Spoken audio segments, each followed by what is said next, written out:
Civil War soldiers were more likely to die from diarrhea than from bullets. No, really. The disease killed 44,000 Union soldiers. That's the equivalent of 10 entire Gettysburg battles, and that was just one of the many diseases they faced. Hey, quick thing before we start. If you actually listen to these regularly, hit like or subscribe. I always wonder where everyone's at, so comment your city and what time it is. Weird to think some of you are having breakfast in London while I'm recording this at night here in the States. Alright, tonight it's the American Civil War, but before we go anywhere, get comfortable. Like, actually comfortable. Pillows good? Blanket situation handled? Perfect. Trust me on this one.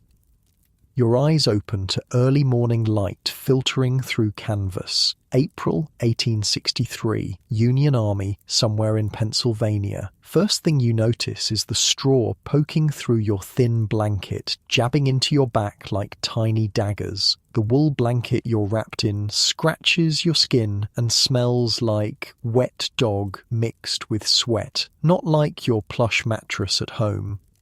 What pulls you fully awake is the sound, a bugle blaring reveille, hundreds of men coughing, someone nearby groaning with stomach cramps. That's becoming a familiar sound in camp, too familiar. Get up, Fletcher captain's coming through. You're Thomas Fletcher, 16 years old, though your enlistment papers say 18. You've been in the Union Army for exactly 3 weeks, and every morning you wake up wondering what the hell you were thinking. Back on your family's farm in western Pennsylvania, this time of morning meant feeding animals and helping Ma with breakfast. Now it means rushing to get dressed before the officers come through, trying to find clean water to wash your face, and praying your stomach doesn't betray you like it did yesterday. I swear to God, says your tent mate Wilkins, a factory worker from Philadelphia, if I have to dig another latrine today, I'm deserting. He doesn't mean it, not really, but the sentiment is there.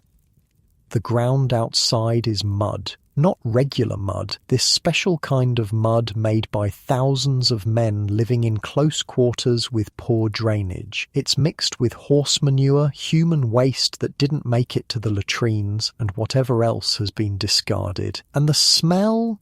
Jesus. I can't even describe it properly. It was bad. Like gag reflex bad. You'd probably need to breathe through your mouth. You know what's wild? 3 weeks ago, you were so excited to join. You'd heard Lincoln's call for volunteers, listened to the recruiter talk about glory and saving the Union, watched the town celebrate as you and 5 other boys signed up. Your ma cried, but your pa looked proud. Said you were doing what needed doing. Nobody told you about the mud, or the food, or the dysentery. Fletcher uniform inspection in 10 minutes. Get your ass moving. That's Sergeant Miller, former schoolteacher from Boston, seems to enjoy making your life miserable. You stumble out of your tent into the chaos of camp. 15,000 men all doing the same thing at once creates a special kind of madness. The camp stretches for miles, tents arranged in neat rows that somehow still look messy, campfires sending smoke into the morning air, men in various states of dress rushing about. Your stomach growls. Breakfast will be hardtack and salt pork, if you're lucky. Hardtack is basically a brick made of flour that could crack your teeth if you're not careful. Most guys soak it in coffee to soften it up. Problem is, sometimes that reveals the weevils living inside. Extra protein, the veterans joke. You're not laughing yet. Look alive, boys. It's Corporal Jenkins, looking way too chipper for this hour. Word is we're moving out tomorrow, heading south. The words send a jolt through you. South means closer to battle. You enlisted to fight, sure, but the reality of it is starting to sink in. They say Lee's army is on the move, Jenkins continues, lowering his voice like he's sharing state secrets. Could be the big one. William, the quiet farmer's son from Ohio who sleeps on your other side, looks up from lacing his boots. My pa says every battle is the big one until the next one comes along. Smart kid, William. barely older than you, but sometimes seems like he's carrying the wisdom of someone 3 times his age. His hands are permanently stained with dirt from the farm, much like yours. The morning routine is mind-numbing but necessary. Roll call, breakfast, drilling, more drilling, cleaning your rifle until you can see your reflection in the metal. You fired it exactly twice during training. Some of the boys had never held a gun before enlisting. "You seen Johnson this morning?" asks Wilkins, chewing on hardtack that makes an audible crunch with each bite. "Infirmary," says William quietly. "Fever got worse in the night."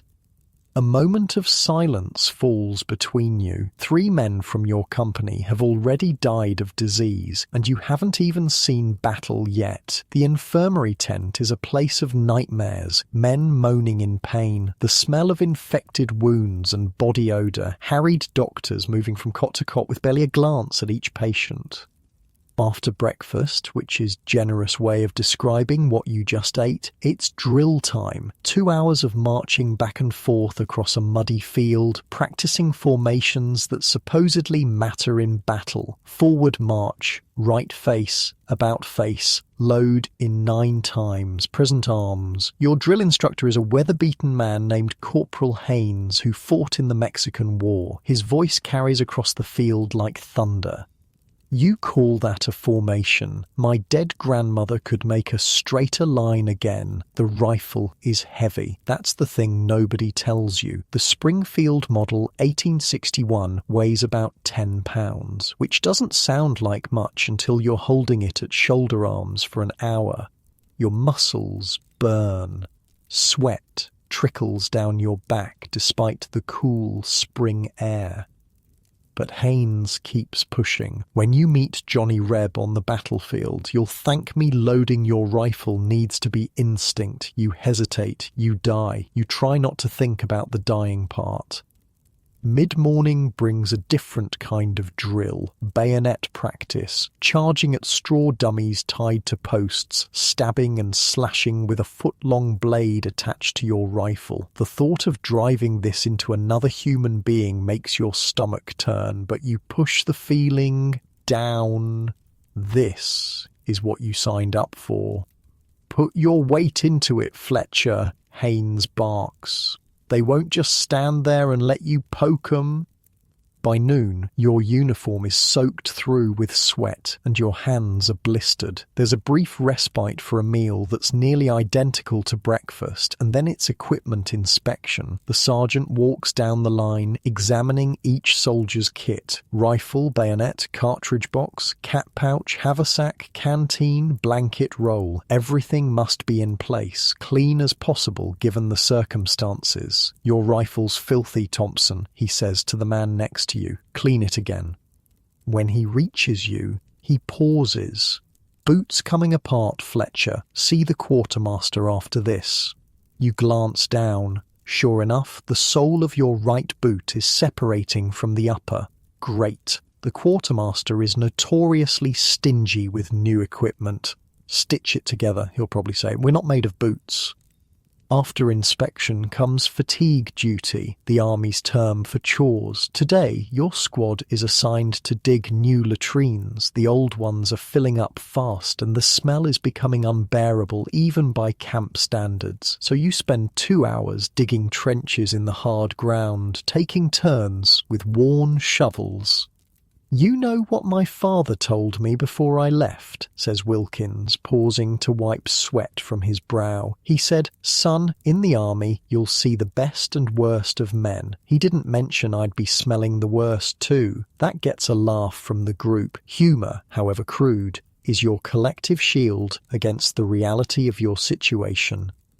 By late afternoon, your hands are raw and your back aches, but the new latrines are dug. You head to the creek that runs along the edge of camp to wash up. The water is cold and not particularly clean, too many men using it upstream, but it's better than nothing. As you're scrubbing dirt from your hands, William appears beside you. "Letter call came while we were digging," he says, holding out an envelope. "This one's for you."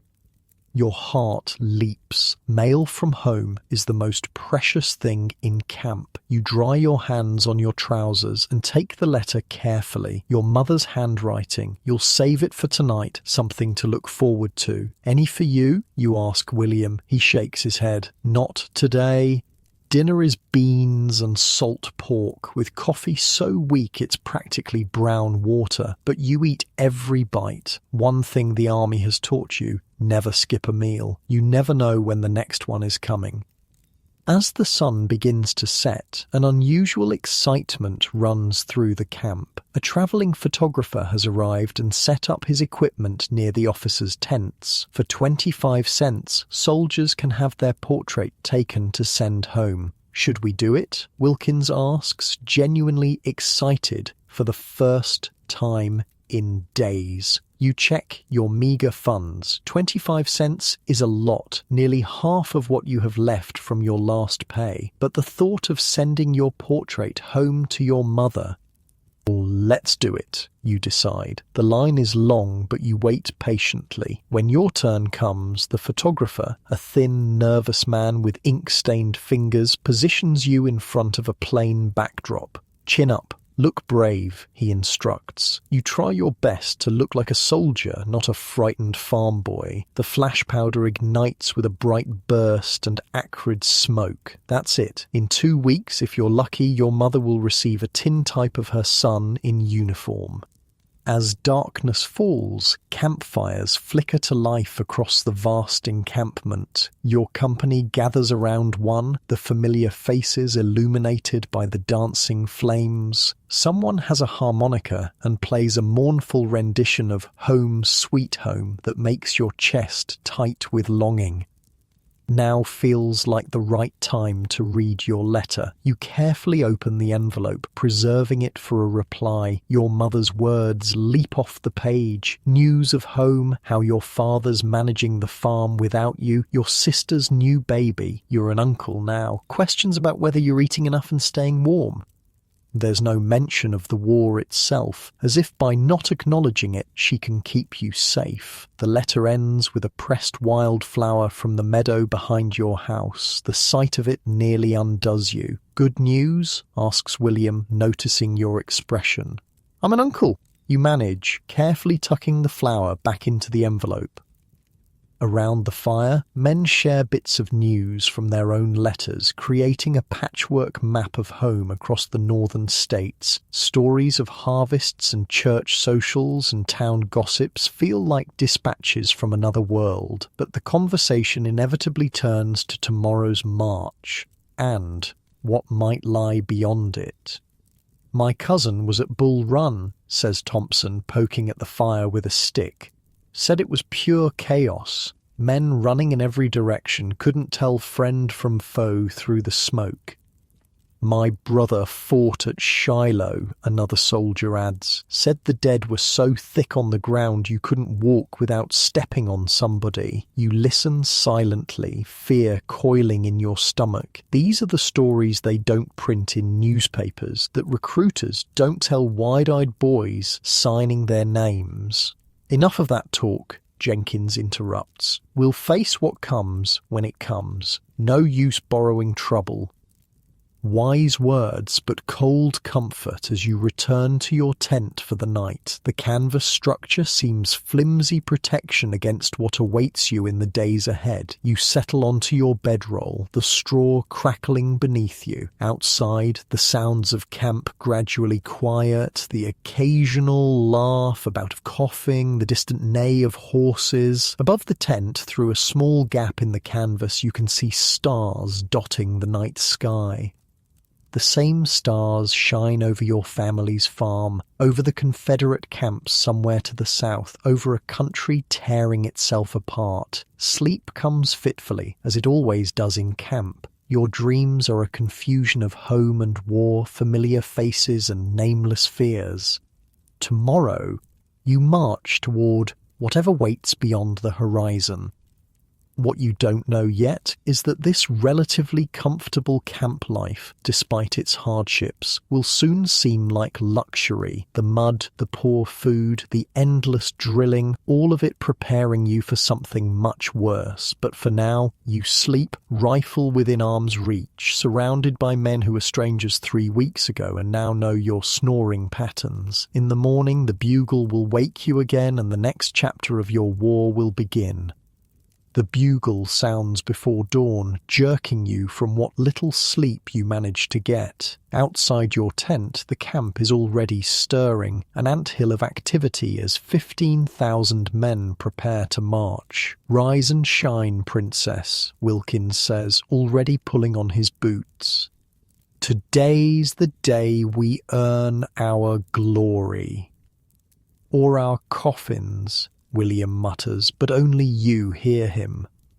Breakfast is hardtack and lukewarm coffee. You've learned to pound the hardtack into crumbs and mix it with coffee, creating a grey paste that's easier to swallow than trying to bite the rock-hard biscuit. Tastes like wet cardboard, but it fills the stomach.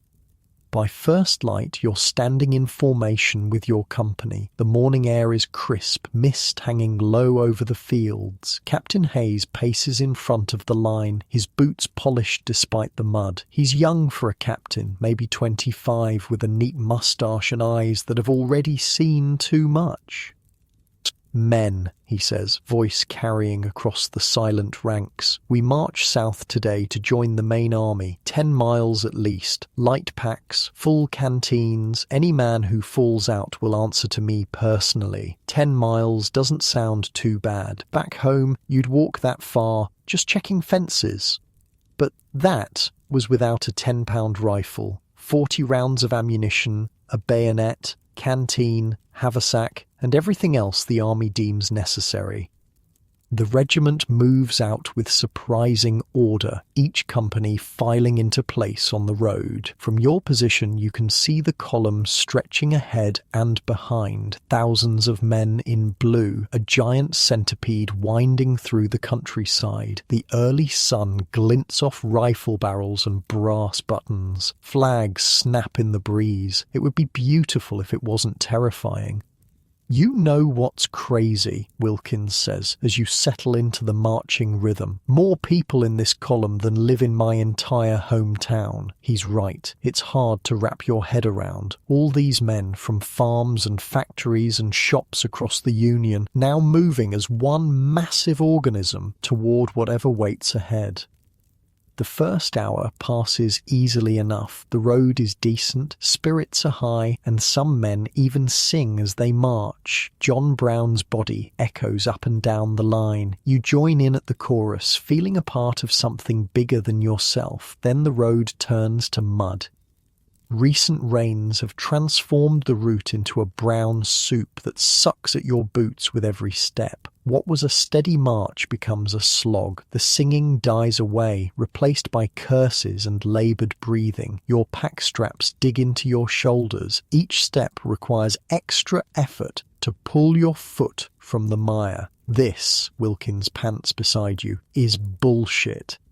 2 hours in, and the first men begin to fall out. Not many, mostly the obviously sick or elderly, but enough to notice the gaps forming in the column. An officer on horseback rides alongside, shouting encouragement that sounds more like threats. "Keep moving, any man stopping will face court-martial."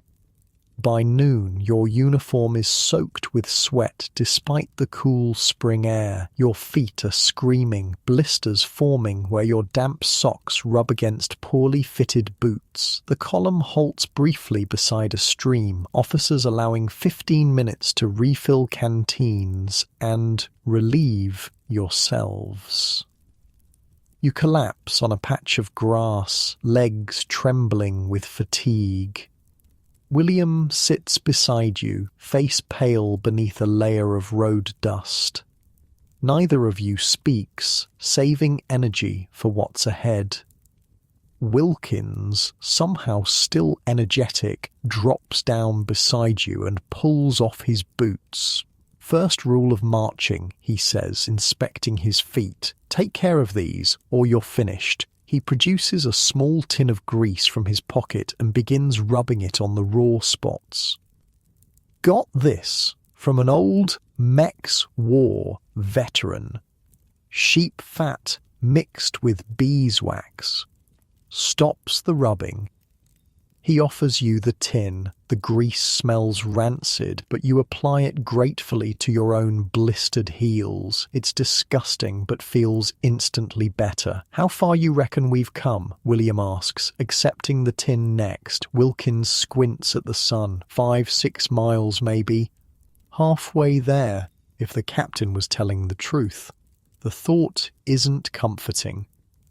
The 15-minute rest ends too quickly. Back on your feet, back in formation, back to putting one foot in front of the other. The road climbs now, winding up a gentle hill that feels like a mountain to your tired legs. As you crest the rise, something new appears ahead. Wagons, dozens of them coming toward the column. Ambulance wagons painted white with red crosses. The column parts to let them pass, and that's when you get your first real look at war. The wagons are packed with wounded men. Some sit upright, bandages around heads or arms, eyes vacant. Others lie flat, moaning with each bump in the road. The worst are ominously still, covered with blankets despite the warm afternoon. Jesus Christ, Wilkins whispers, his usual humour gone. A soldier in a blood-stained uniform sits at the edge of one wagon, missing an arm below the elbow. His remaining hand clutches a Bible. He makes eye contact with you as the wagon passes, and you see something in his expression that chills you. Not pain, but a strange distance, as if he's looking at you from across an unbridgeable chasm. The wagons keep coming. 10, 20, 30. How many men? Hundreds. At least, all headed north, away from wherever you're marching toward. That's the 12th Massachusetts, someone in the ranks says. They got hit bad at Chancellorsville. Chancellorsville. The name means nothing to you now, but soon it will join the growing lexicon of battle names that every soldier knows, places where men died in droves. The column marches on, but the mood has changed. The reality of what awaits has been made flesh in those broken bodies. Conversation dies away. Even the officers ride more quietly. By late afternoon, your world has narrowed to the few feet of road ahead and the endless cycle of placing one foot before the other. Your shoulders burn from the weight of your gear. Your throat is parched despite careful sips from your canteen. Hunger gnaws at your belly. When the order finally comes to make camp, it's like a reprieve from execution. The regiment files off the road into a large meadow, already filling with other units. Tents go up with practiced efficiency, despite exhausted hands. Fires flicker to life as darkness falls. You sit with your company, too tired to even complain, watching the coffee boil in the shared pot. Your feet throb inside your boots, but you're afraid to remove them, not sure you can get them back on over your swollen feet. 10 miles, the captain said. Wilkins groans, lying flat on his back. That was 15 if it was a step. 16, corrects a new voice. You look up to see a lean, weathered soldier standing at the edge of your firelight. He's older, 30 at least, with a sergeant's stripes and a cavalry trooper's unmistakable bow-legged stance. "Saw you boys coming in," he says, squatting down beside your fire. "First big march?" You nod, too tired for words. He chuckles. Gets easier. Sort of. He extends a hand. "Sergeant Michael Reeves, 8th Pennsylvania Cavalry." "You been fighting long?" William asks after introductions. Reeves nods, accepting a cup of coffee from Wilkins. "Since 61. Bull Run, Peninsula Campaign, Antietam, Fredericksburg." He lists the battles like stops on a familiar road. "What's it like?" you hear yourself ask. "The fighting, I mean." Reeves studies you over the rim of his cup. His eyes are green, you notice, but somehow darker than any eyes you've seen. Ain't like anything they tell you, he says finally. Ain't glorious, ain't noble. It's loud and it's confusing and it's... He pauses. It's men trying to kill each other is what it is. He must see the fear in your faces because his expression softens slightly. Look, you're in a good outfit. Sixth Corps has solid leadership. Stay together, do what your officers tell you, and most of you will make it through. Most, not all. The word hangs in the air. Any of you boys know how to play poker? Reeves asks, changing the subject. None of you do, but he teaches you the basics using pebbles for chips. For an hour, you forget your aching feet and the long march ahead as you learn flushes and straights and full houses. Reeves wins most hands, but lets each of you take a victory too.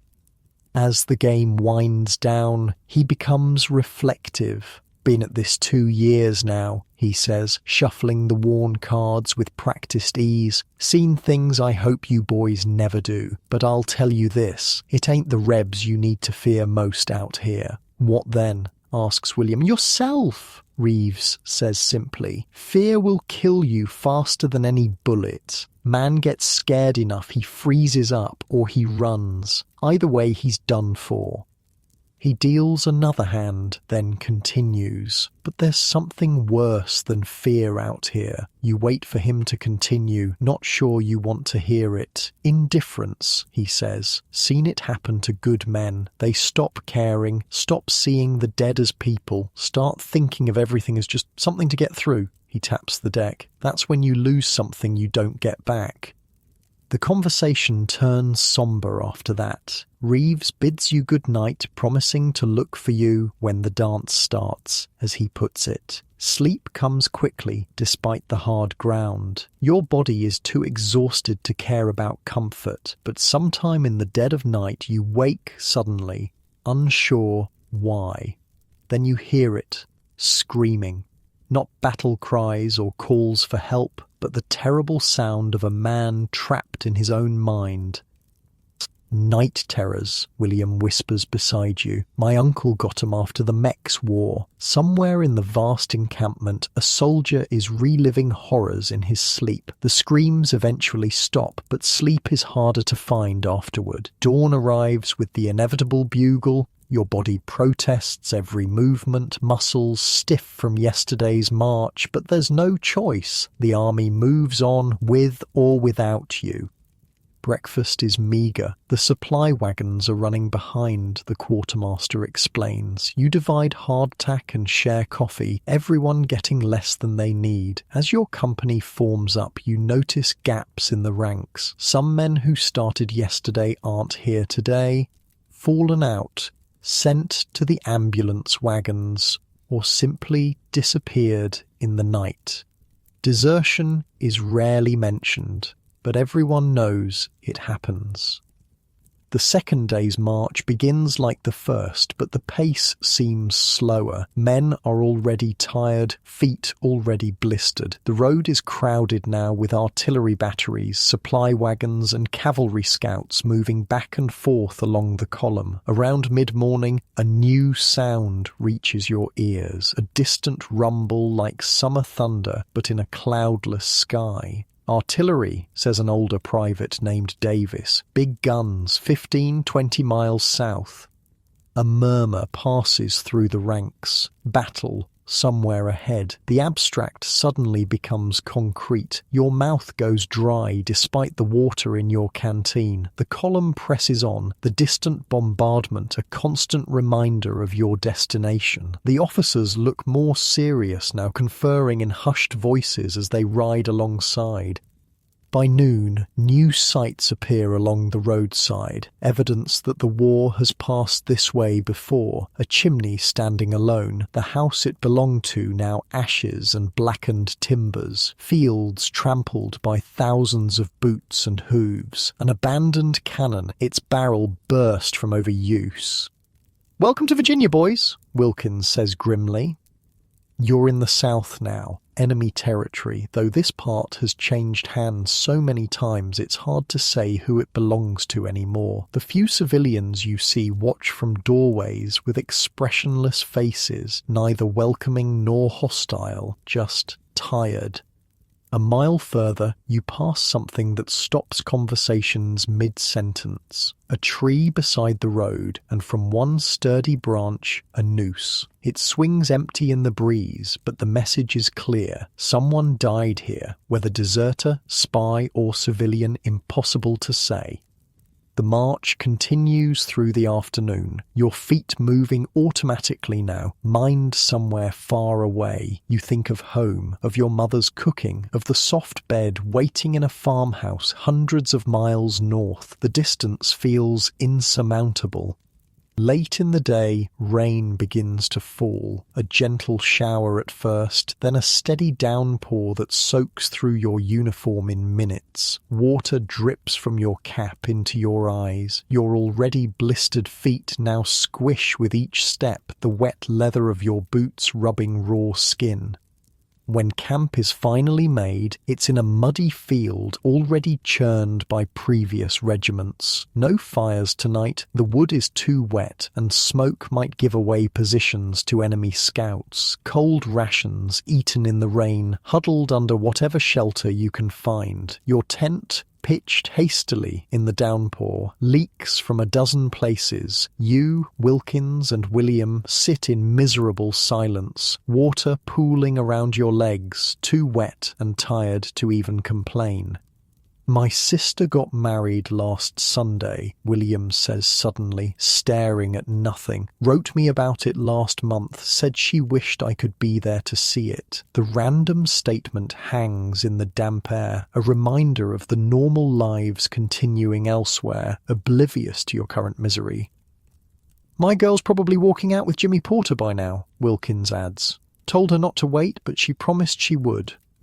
You think of your own family, wondering what they're doing at this moment. Sitting down to dinner, perhaps. Your empty chair at the table. Your father saying grace, maybe asking God to watch over his son. "Why'd you join up?" you ask Wilkins, realizing you've never discussed it. He's quite so long, you think he hasn't heard. Finally, "Factory where I worked shut down. Army pays regular, at least." A pause. "You?"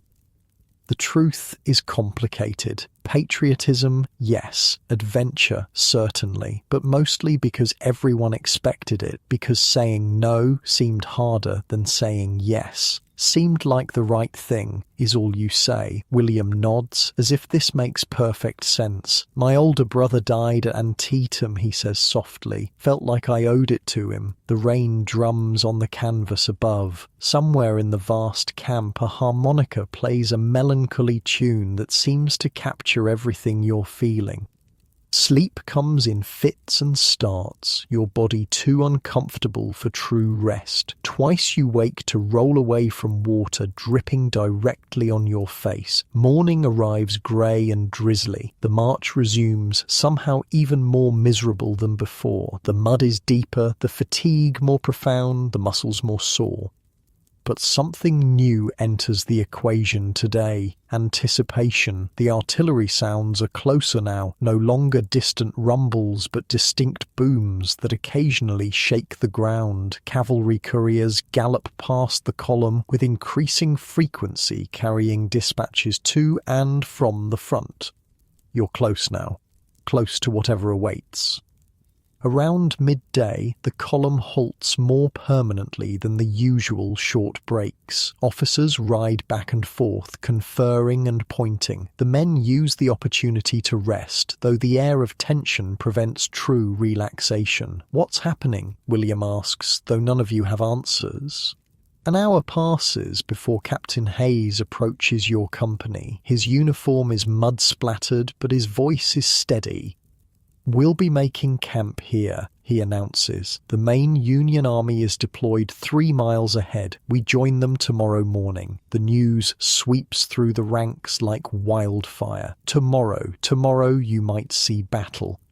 As tents are raised and fires lit, rumors fly faster than cavalry scouts. The Confederate army is just beyond that ridge. No, they're retreating toward Richmond. Lee himself is commanding the Southern forces. No, he's miles away. The fighting will be minimal. No, it will be the biggest battle of the war. In this storm of speculation, Sergeant Reeves appears at your campfire again. He looks different today. Alert, focused, his cavalry uniform crisp despite the conditions. "Thought I'd find you boys here," he says, declining coffee this time. "Wanted to check in before tomorrow." "What's really happening?" Wilkins asks directly. Reeves glances around, then lowers his voice. "Confederate forces are dug in along a creek about 4 miles south. Good defensive position. Our boys have been probing their lines since yesterday, looking for weakness. Will we attack, you ask, your mouth suddenly dry.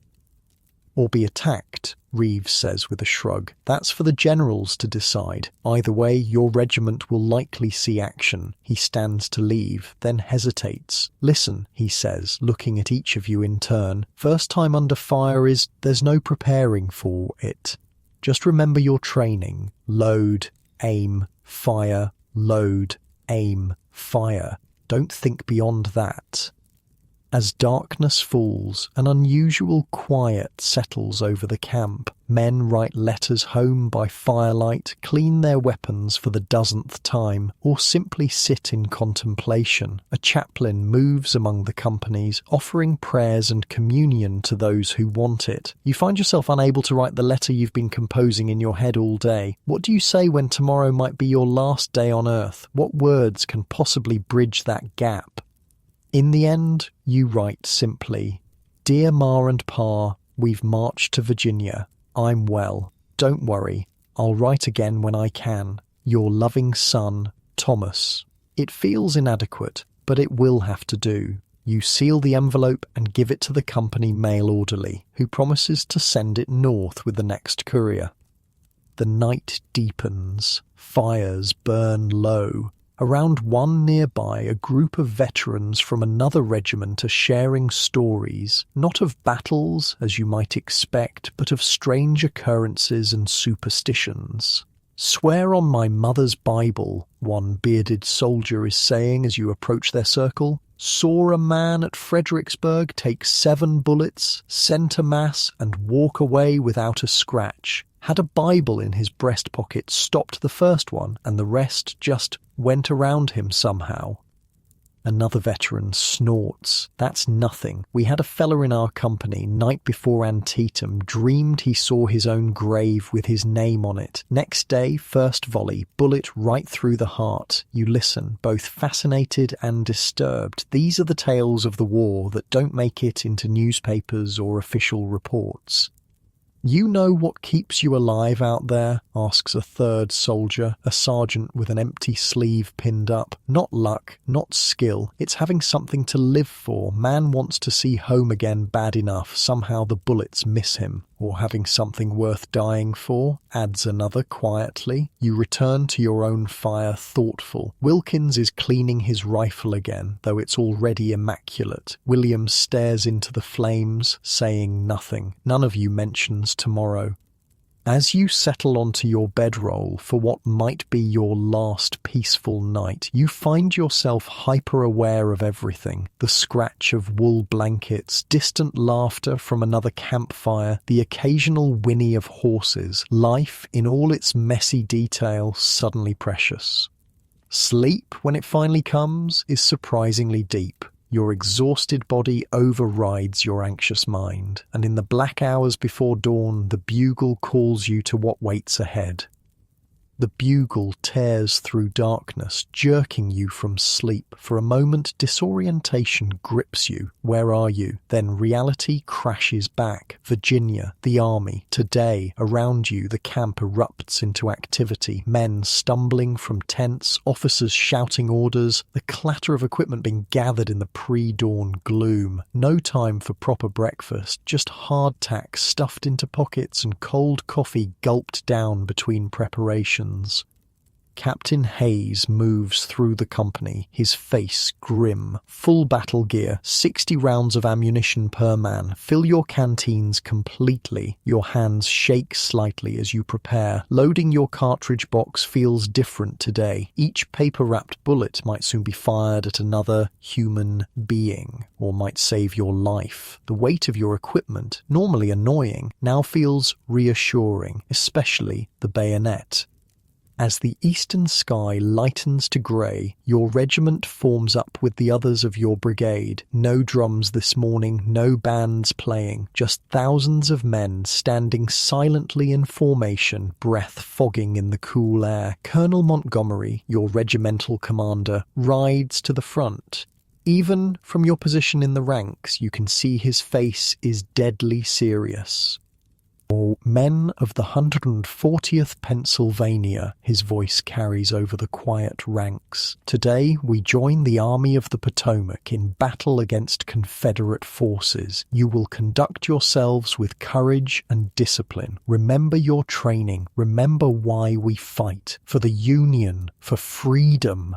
The speech is brief, lacking the fiery patriotism of recruitment rallies. This is different. This is real.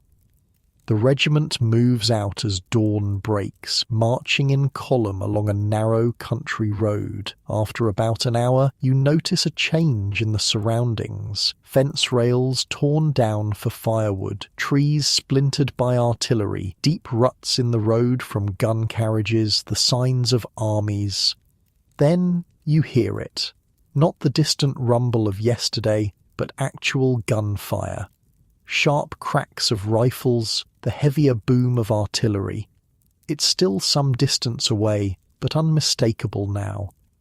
Wilkins glances at you, sweat already beading on his forehead despite the cool morning. Guess they started without us. No one laughs. Humour feels strange now, out of place. The column quickens its pace. Messages pass up and down the line of officers. Ahead, you can see a ridge where other Union regiments are already deployed. Blue lines against the green hillside.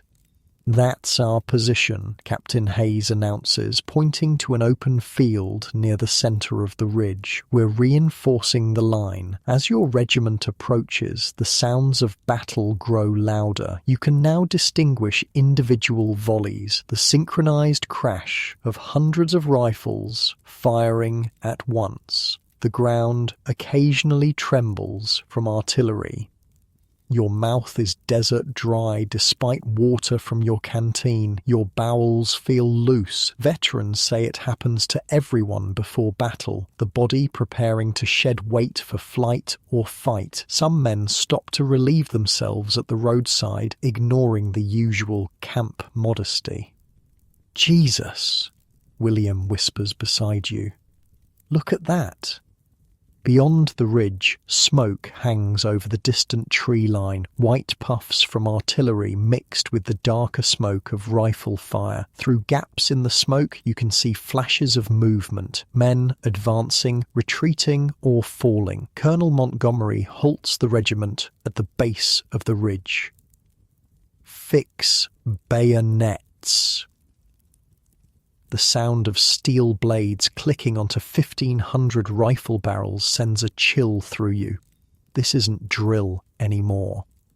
You climb the ridge in line of battle, shoulder to shoulder with the men of your company, other companies ahead and behind. Every step brings the sounds of conflict closer, louder. At the crest, you get your first clear view of the battlefield below. It's nothing like you imagined.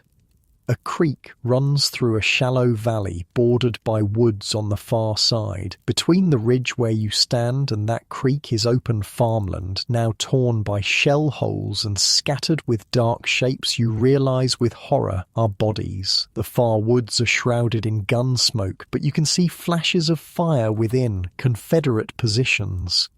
Union batteries are positioned along your ridge, the artillerymen working their guns with mechanical precision. Every few seconds, a cannon fires with a deafening boom, adding to the constant crash of sound. Captain Hayes positions your company in a gap between two batteries.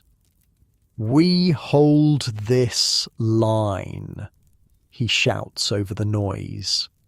"Fire on command only." You stand in the front rank, rifle gripped so tightly your knuckles are white. Beside you, William's face is pale, his lips moving in what might be prayer. On your other side, Wilkins stares ahead with strange intensity. Minutes pass like hours. The Confederate artillery has the range of your position now. Shells explode on the ridge, showering dirt and deadly fragments. You flinch at each explosion, fighting the urge to duck or run. 100 yards to your right, a shell lands directly on a gun crew. The explosion lifts one man completely off his feet, throwing him yards away. Another crumples instantly. The survivors continue loading their cannon as if nothing happened. "Get ready," Captain Hayes shouts. Through the smoke in the valley, you see movement. A line of grey Confederate infantry advancing across the open ground toward your position. Their battle flags flutter above them. Even at this distance, you can see bayonets gleaming. Colonel Montgomery rides behind your line. "Steady, boys, hold your fire." The grey line advances steadily despite artillery tearing gaps in their ranks. They're within rifle range now, but still no order comes to fire. The waiting is its own kind of torture. The command finally comes when the Confederates are about 300 yards away. You raise your rifle, trying to steady it against your shoulder as you've practiced. But this is different from shooting at targets. These are men coming toward you, intent on killing you if they can. Fire. 1,500 rifles discharge as one. The noise is like physical force punching through your ears. The recoil slams your rifle butt against your shoulder. Smoke envelops the line, so thick you can hardly see. Through breaks in the smoke, you glimpse the effect of your volley. The Confederate line staggers, dozens of men falling, but they don't break. They continue advancing, and now they're returning fire. Bullets whip past with angry buzzing sounds. Some strike the ground, kicking up dirt. Others hit with the sickening thud of lead striking flesh. The man 2 spaces to your left jerks backward, a dark hole appearing in his forehead. He drops without a sound, dead weight. "Load," Captain Hayes orders.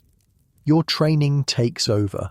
Bite cartridge, pour powder, ram bullet, place cap. Each motion practiced hundreds of times, now performed with desperate urgency. Aim fire. Another volley, another shock of noise and smoke. The rhythm continues. Load, aim, fire, load, aim, fire. As if time has compressed into just these 3 actions. Your world narrows to the rifle in your hands, the choking smoke around you, the grey line still advancing despite your fire. You lose track of how many volleys you've fired. Your shoulder aches from the rifle's recoil. Your ears ring so badly you can barely hear commands, following the actions of men beside you instead. The Confederate line has closed to about 100 yards, close enough to see faces beneath the hats, to distinguish officers from enlisted men. Someone screams to your right, not the scream of fear, but the higher, more terrible sound of agony. You don't look, can't look. Keep loading. Keep firing. A new sound cuts through the chaos. The rebel yell. The Confederate line surges forward at a run, their high-pitched battle cry sending ice through your veins. "Stand firm," Colonel Montgomery shouts, riding behind your line. "Repel them with cold steel." If his words cut off as a bullet strikes him, he slumps forward over his horse's neck, then falls heavily to the ground. The horse bolts. The Confederate charge reaches the bottom of the ridge and starts up the slope. They're only 50 yards away now, running hard despite their casualties. Captain Hayes draws his sword. Prepare to receive charge. You grip your rifle with bayonet fixed, heart hammering against your ribs. They're going to reach your line. This will be hand to hand. But then, movement to your left. Fresh Union troops arriving at a run, thousands of them, forming quickly into battle line. Their artillery unlimbers on a small rise, the crews working with frantic energy. A new thunder joins the cacophony as these guns open fire on the Confederate flank. The effect is devastating. Entire sections of the Grey Line disappear in explosions of dirt and smoke. The Confederate charge falters, then stops. For a moment, the battleground becomes a tableau.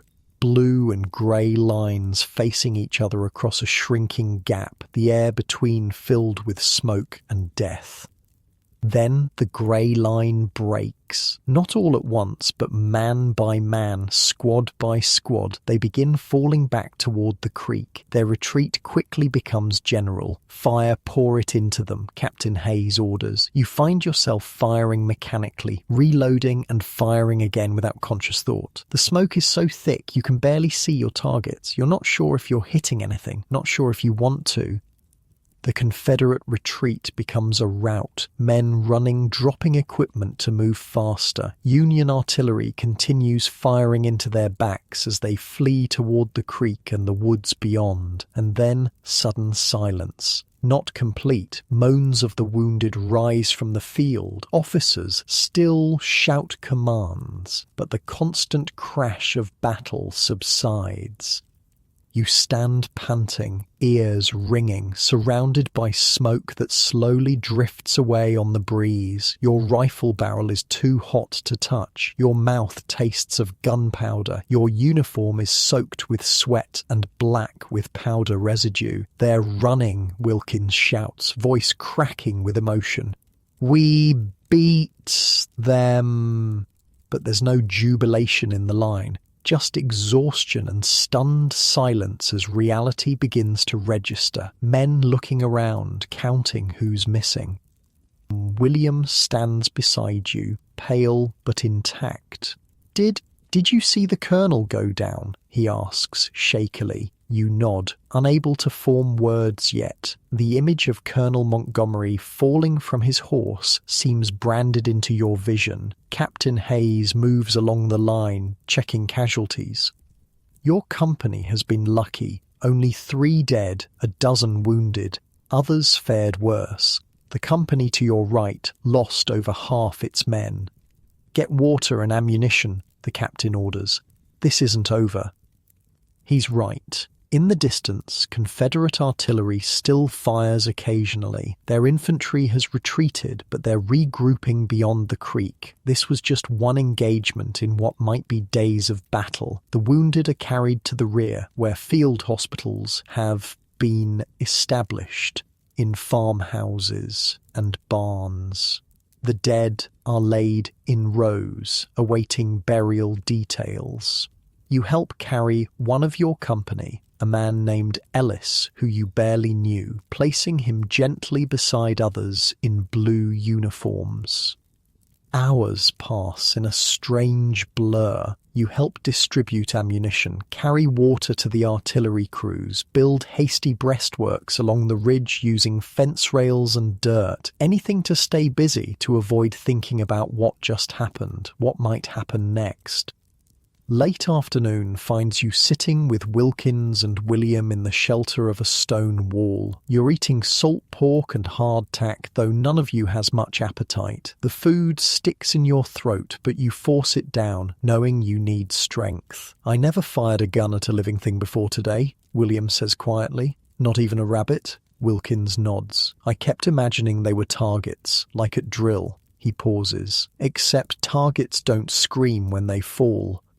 You say nothing. What is there to say? You're all trying to process experiences that have no frame of reference in normal life. You boys made it then. Sergeant Reeves appears beside your wall, dismounting from his horse with fluid grace. His uniform is dusty, and there's a bandage around his left forearm, but he seems otherwise intact. Your first taste of it, he says, sitting heavily beside you. Not a question. Is it always like that? You manage to ask.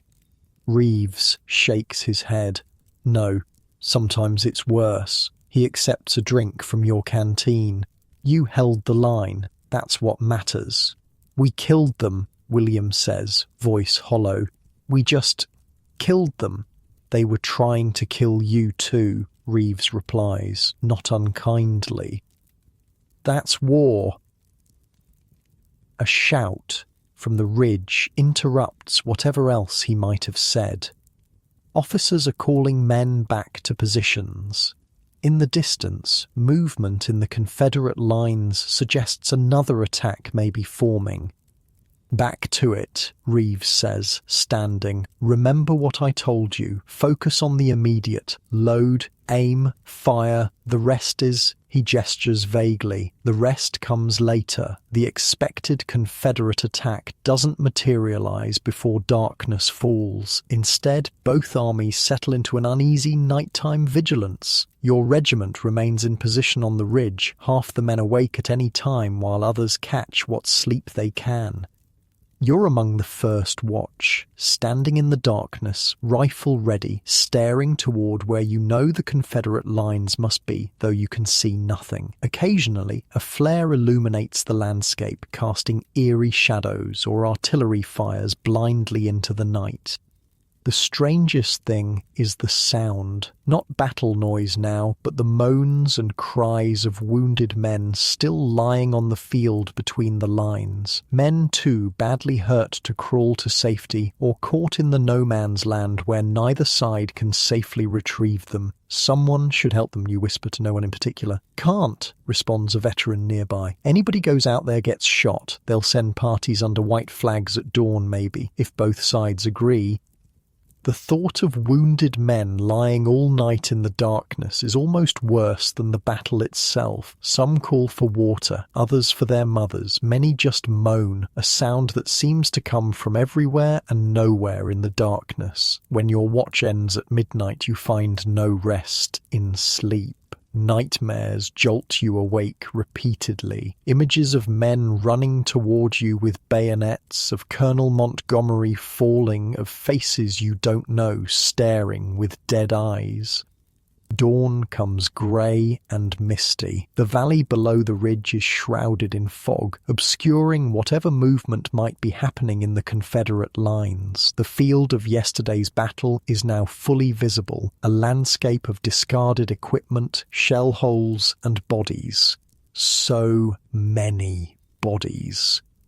During the night, many of the wounded manage to crawl to one side or the other, but dozens remain, some moving weakly, others ominously still.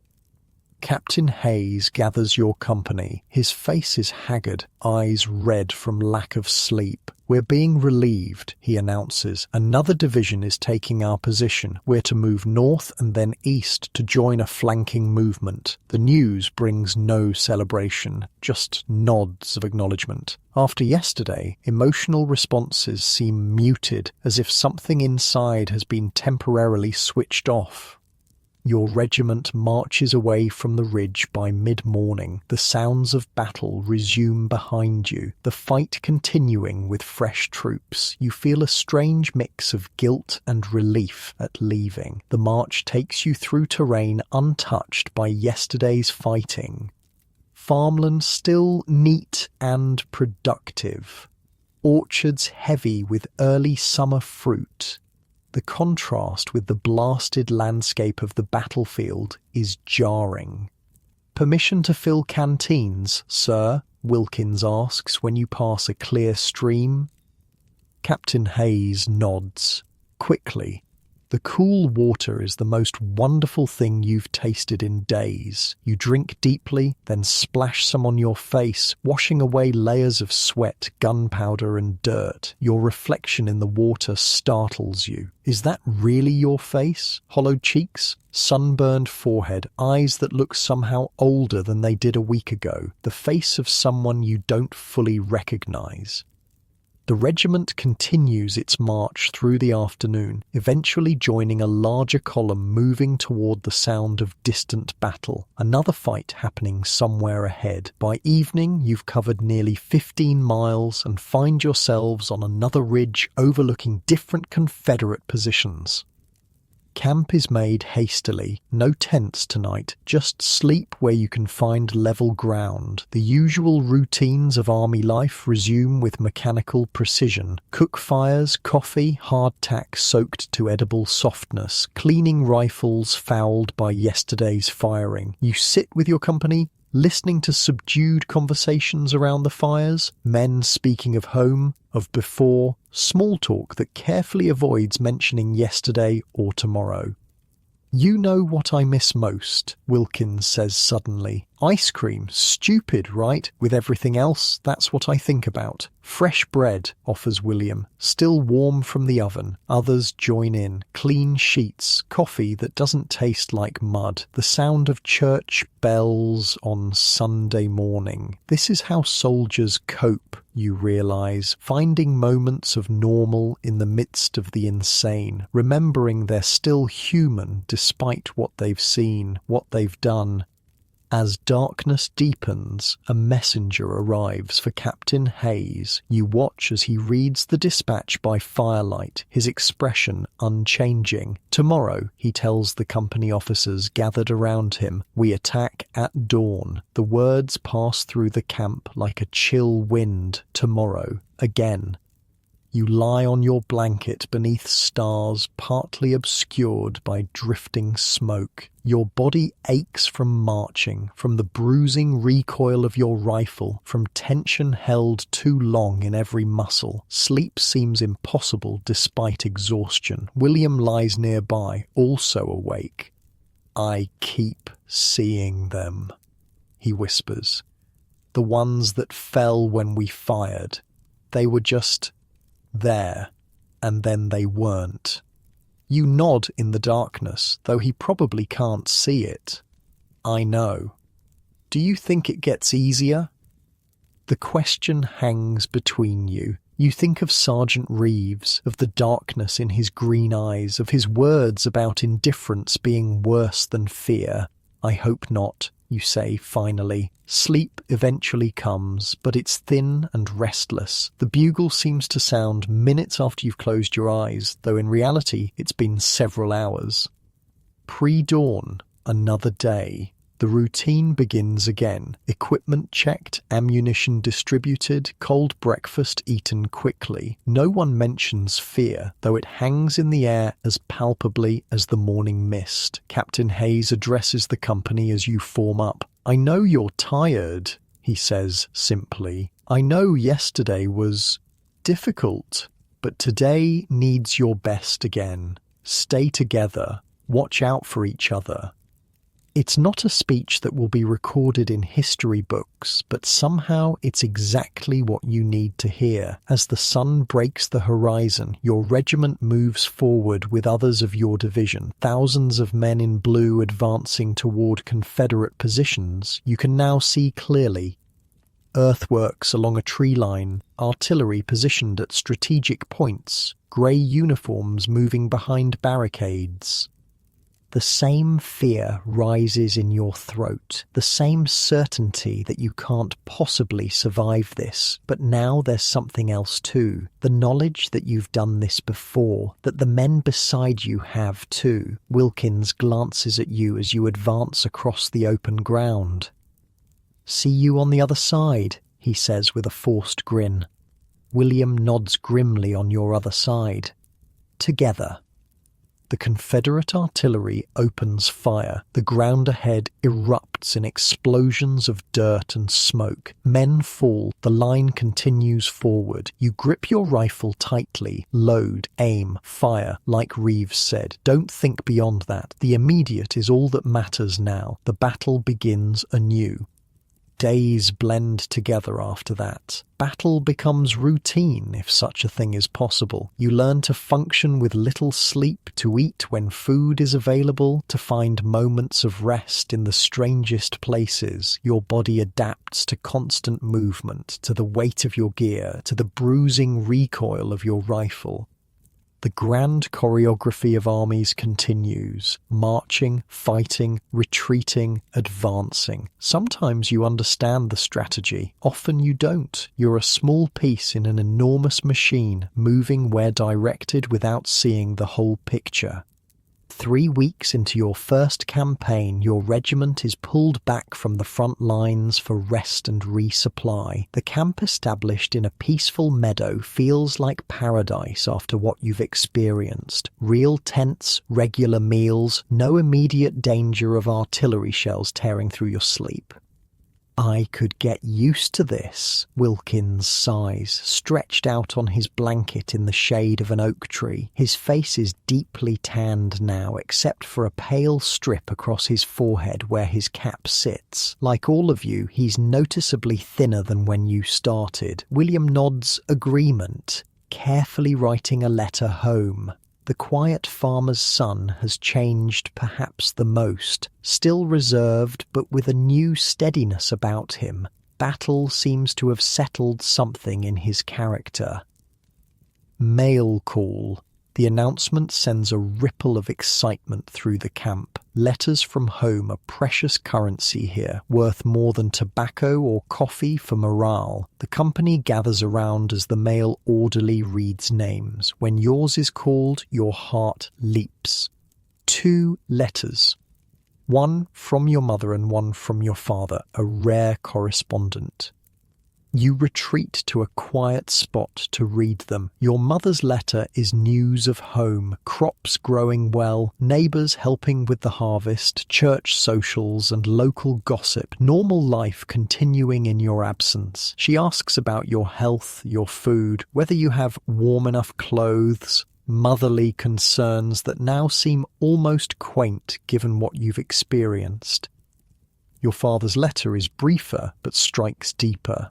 I pray for your safety daily, he writes. Remember that courage isn't absence of fear, but mastery of it. Your grandfather said that after Shiloh, and I've never forgotten it. We're proud of you, son. The words blur as your eyes fill unexpectedly. You fold both letters carefully and tuck them into your breast pocket, close to your heart.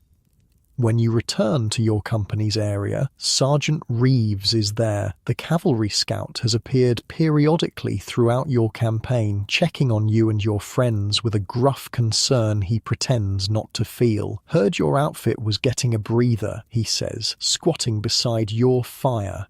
He looks more worn than when you first met him, a fresh scar on his chin, uniform more threadbare, but his green eyes still alert. Any news from the other fronts? William asks, always hungry for the bigger picture. Reeves accepts a cup of coffee. Vicksburg's still holding out against Grant, but word is they're starving in there, and there's something brewing in Pennsylvania. Lee's army is moving north. This catches everyone's attention. Confederate forces pushing into Union territory is significant news. How far north? You ask, thinking of your family's farm. Not sure yet, but far enough to worry the brass. Reeves sips his coffee. Enough war talk. Any of you boys playing cards tonight? The evening turns to poker, with Reeves teaching you more advanced strategies than the basics he showed before. You bet with hardtack cookies instead of money, and for a few hours the war seems distant. As darkness falls and conversation quiets, Reeves grows reflective. Third summer of this war, he says, gazing into the fire. Sometimes I can hardly remember what came before, what it was like to sleep in a bed, wake up without wondering if it might be my last morning. No one speaks, each lost in similar thoughts. Had a dream last night, Reeves continues. I was back home in Pennsylvania, working the field behind my father's house, sun on my back, no sound but the insects and the rhythm of the scythe. He pauses, woke up crying like a baby. Isn't that something? In this moment you see beneath the veteran's armour to the man beneath, just as frightened, just as homesick as any of you, but carrying it longer. We'll get back there, William says with quiet certainty. All of us. Reeves smiles, a rare sight. Sure we will, farm boy. Sure we will. The peaceful interlude lasts 3 days. On the 4th morning, orders come to march again. Word spreads through the camp. You're heading north to counter Lee's advance into Pennsylvania. The war is moving toward home. The march is long and grueling, covering nearly 20 miles each day. Summer heat bakes the roads to dust that coats your uniforms, irritates your eyes, and dries your throat. Water becomes precious, each creek or well a moment of blessed relief. But there's a different energy to this march. You're moving to defend northern soil, perhaps even your own state. The abstract cause of union becomes suddenly concrete. Towns you pass through welcome you with food and water. Civilians line the roads cheering as your regiment marches through. Women press small gifts into soldiers' hands. Handkerchiefs, small Bibles, cookies wrapped in paper. Children run alongside the column until chased away by sergeants.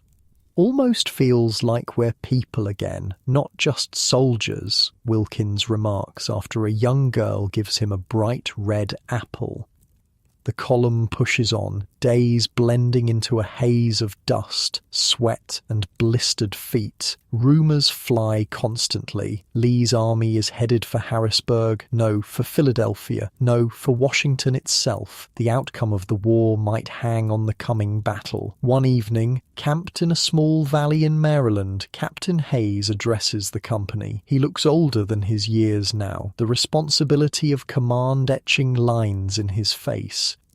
Tomorrow we cross into Pennsylvania, he says. Intelligence suggests Confederate forces are converging near a town called Gettysburg. We'll likely engage them within 2 to 3 days. A ripple of murmurs passes through the gathered men. Gettysburg is just 70 miles from Pittsburgh. This is home territory. I know many of you are Pennsylvania men, Hayes continues. This fight will be different. It's one thing to defend the Union as an idea. It's another to defend your own soil, your own people. He pauses, looking at each man in turn. Remember your training. Remember your discipline. That's what will carry the day, not emotion. After he leaves, your company sits quietly around the fire. The gravity of the moment has settled on everyone. My cousin lives near Gettysburg, Thompson says, breaking the silence. Has a dairy farm. My aunt and uncle are in Chambersburg, another adds. Just west of there. Hope they've moved east, William says softly. Confederate army strips the land bare as it moves. Takes everything? Food, horses, even shoes. The thought of your own family potentially in the path of war makes your stomach knot. Your farm is further west, probably safe, but who can be certain where armies might turn? Morning brings renewed march, crossing from Maryland into Pennsylvania. The landscape feels familiar, rolling hills, tidy farms, woods like those near your home, but everywhere are signs of an army's passage, trampled fields, fences torn down for firewood, abandoned wagons. And increasingly, the injured, wounded men from cavalry skirmishes, bandaged and dazed, pass your column heading south. Ambulance wagons creak along the roads. The signs of battle grow more numerous the further north you push. On the evening of July 1st, your regiment halts a few miles south of Gettysburg. The distant thunder of artillery has been your companion all day, growing louder as you approach. The battle has begun without you.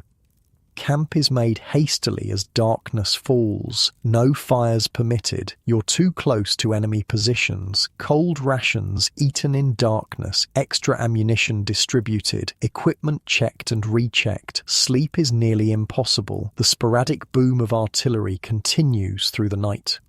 Occasionally the sky to the north glows briefly. Flash of guns or burning buildings. Impossible to tell. No one speaks much. Each man is alone with his thoughts, preparing in his own way for what morning will bring. You find yourself thinking of your first battle, how terrified you were. You're still afraid. Anyone sane would be, but it's different now. Experience has replaced blind panic with a focused dread. You know what's coming. That's both better and worse. Dawn on July 2nd breaks hazy and already warm, promising brutal heat. Your regiment is roused before first light, forming up with others of your brigade. No breakfast beyond hardtack stuffed in pockets, no coffee to cut the chill of dawn. The march to the battlefield takes less than an hour. As you crest a low ridge, the scene unfolds before you, a panorama of war stretching across rolling Pennsylvania farmland. Gettysburg sits to the north, a small crossroads town now the focus of two massive armies. To the west and north, Confederate forces hold positions along Seminary Ridge. Union troops occupy the high ground south of town, Cemetery Hill and a fishhook-shaped line extending south along Cemetery Ridge. It's the largest concentration of military might you've ever seen. Tens of thousands of men, hundreds of artillery pieces, all positioned for the day's coming slaughter. They've got the high ground, William observes. That's good. Your regiment is directed to a position on the Union left flank, near a hill covered with massive boulders that someone says is called Little Round Top. As you march into position, you pass field hospitals already overflowing with yesterday's wounded. Surgeons work at makeshift tables, sleeves rolled up, arms bloody to the elbows. Don't look, Wilkins advises, but you can't help it. The image of a pile of amputated limbs beside one hospital tent burns into your memory. Your company takes position in a line of battle, rifles loaded, bayonets fixed, and then waiting, the soldier's eternal occupation. Minutes stretch to hours as the summer sun climbs, beating down mercilessly. Around noon, a rider approaches at a gallop, Sergeant Reeves. He reins his lathered horse to a stop near Captain Hayes. Confederates massing for attack on the left, he reports loudly enough for nearby men to hear, coming through that peach orchard to the west. Be ready. He catches your eye as he turns his horse, gives a quick nod and gallops back toward the Union command position. The warning ripples through the ranks. Men check weapons again, take sips from canteens, adjust equipment nervously. If something happens to me, William says suddenly beside you, there's a letter in my haversack for my mother. You nod. Same. Inside pocket. Mine's for my girl, Wilkins adds. Tell her I didn't suffer, even if I did. This conversation, or ones like it, happens before every battle, a soldier's will and testament entrusted to friends who might soon need the same favour. The attack, when it comes, is like a force of nature. Confederate artillery opens first, shells screaming overhead or exploding among your ranks. Men duck instinctively, though it offers little protection. The air fills with smoke, dirt, and the screams of the wounded. Then the rebel yell rises from the west, that high-pitched howl that still raises gooseflesh on your arms. Through the smoke and dust you see them coming, grey lines advancing through the peach orchard, battle flags held high. "Steady, men," Captain Hayes shouts. "Wait for the order." Union artillery responds, throwing canister shot into the advancing Confederates. The effect is horrific, like a giant shotgun blast, cutting swathes through the grey ranks. But still they come. Ready, aim, fire. Your regiment delivers a synchronized volley. Through the smoke, you see men fall. Gaps appear in the Confederate line, quickly filled as those behind step forward. The cycle begins again. Load, aim, fire. Your world shrinks to these actions, performed over and over. As the Confederate attack pushes closer, they reach the stone wall at the base of your position. Hand-to-hand combat erupts, bayonets thrusting, rifle butts swinging, men grappling in desperate struggles. A Confederate soldier scales the wall directly in front of you, a bearded man hardly older than yourself. Your rifle is empty, his bayonet is fixed, time seems to slow. Then William fires from beside you, the bullet striking the man center mass. He falls backward without a sound, eyes still open. "Reload!" William shouts at you, already ramming another bullet down his own barrel.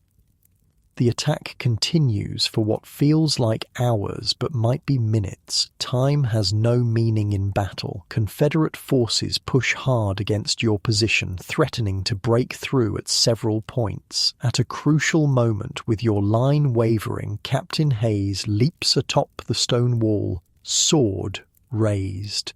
"Hold the line, Pennsylvania. This is our soil." His courage rallies the company. A renewed volley tears into the Confederate ranks, now dangerously exposed in the open field before your position.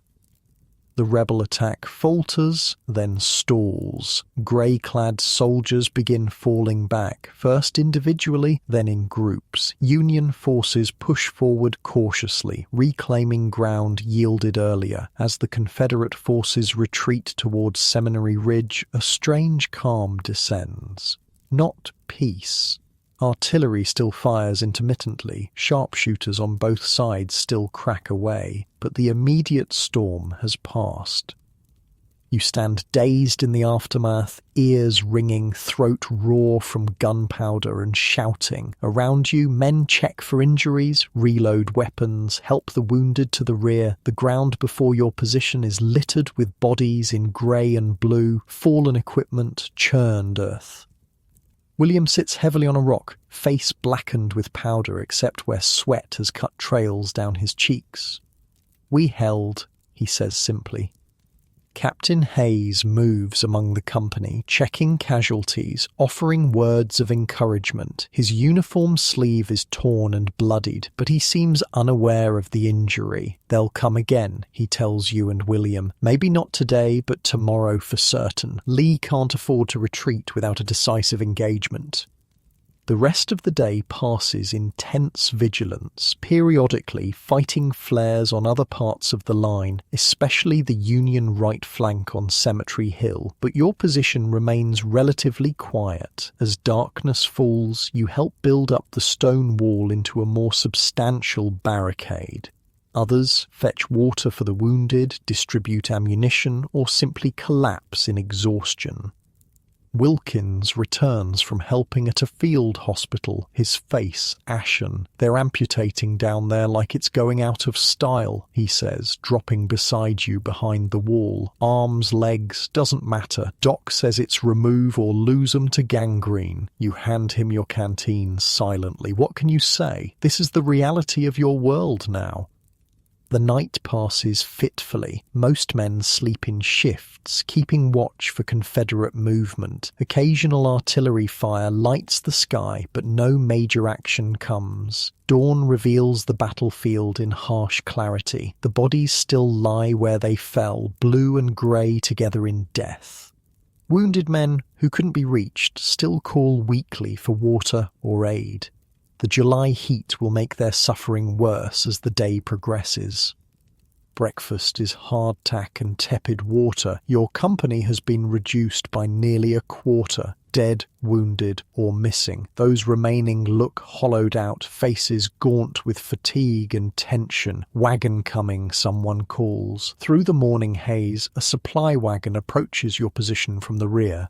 The driver, a civilian contractor, looks nervously at the carnage as he pulls up. "Got rations and ammunition," he announces. "Coffee too, if you've got means to brew it." The mention of coffee creates the first spark of genuine enthusiasm you've seen in days. Someone produces a dented pot. Water is fetched. Soon the blessed aroma wafts through your position. As you sip the hot, bitter brew, first coffee in 3 days, you gaze across the field toward the Confederate positions on Seminary Ridge. In the clear morning light, you can make out activity there. Troops moving, artillery being repositioned. "They're getting ready for something big," William observes, following your gaze. Captain Hayes approaches, looking grim. Command believes Lee will launch his main attack today directly at the center of our line. We're being held in reserve, but be ready to move quickly if needed. The waiting resumes, that terrible, nerve-shredding anticipation of battle. The July sun climbs higher, beating down mercilessly. Wounded men lying in the open begin to suffer visibly from heat and thirst. Around 1 o'clock, the relative quiet shatters. Confederate artillery opens fire all along Seminary Ridge, over 100 guns firing almost simultaneously. The bombardment is unlike anything you've experienced, shells raining down on Union positions with devastating effect. Your company takes cover behind your stone wall as best you can, but there's little true protection from the barrage. Earth erupts in geysers of dirt and rock. Men are thrown through the air by near hits. The noise is so overwhelming that orders must be shouted directly into ears to be understood. This continues for nearly 2 hours, a massive expenditure of Confederate ammunition clearly meant to soften Union defenses for an infantry assault. When the bombardment finally slackens, the silence seems almost as shocking as the noise was before. Men emerge cautiously from whatever cover they found, ears bleeding, uniforms coated in dust, movements dazed. Then you see it, grey lines forming on Seminary Ridge. Not at your position, but toward the centre of the Union line. "They're coming," William says, pointing. Nearly 15,000 Confederate troops begin advancing across the open ground toward the Union center, the largest single assault you've witnessed. Even from your position a mile south, the sight is awe-inspiring and terrible. Union artillery opens on the advancing lines. Huge gaps appear in the Confederate ranks, immediately filled as men close up. Still they come, maintaining formation despite devastating losses. Captain Hayes receives a dispatch from a courier. "We're moving," he shouts. "Double quick to reinforce the center." Your company forms up with the rest of the regiment, then begins running toward the point of Confederate attack. The ground shakes beneath your feet. From artillery, from thousands of men moving at once, from the very earth itself seeming to shudder at what's happening above.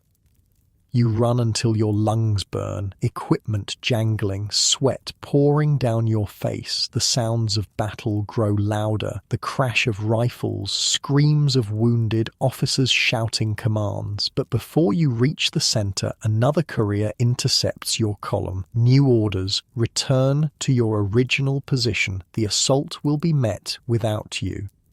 From your stone wall, you watch the Confederate assault, later to be known as Pickett's Charge, break against the Union center like a wave against rocks. Men in grey reach the Union line in places, briefly penetrating the defenses before being killed or captured. Most never make it that far, falling in the open ground under withering fire.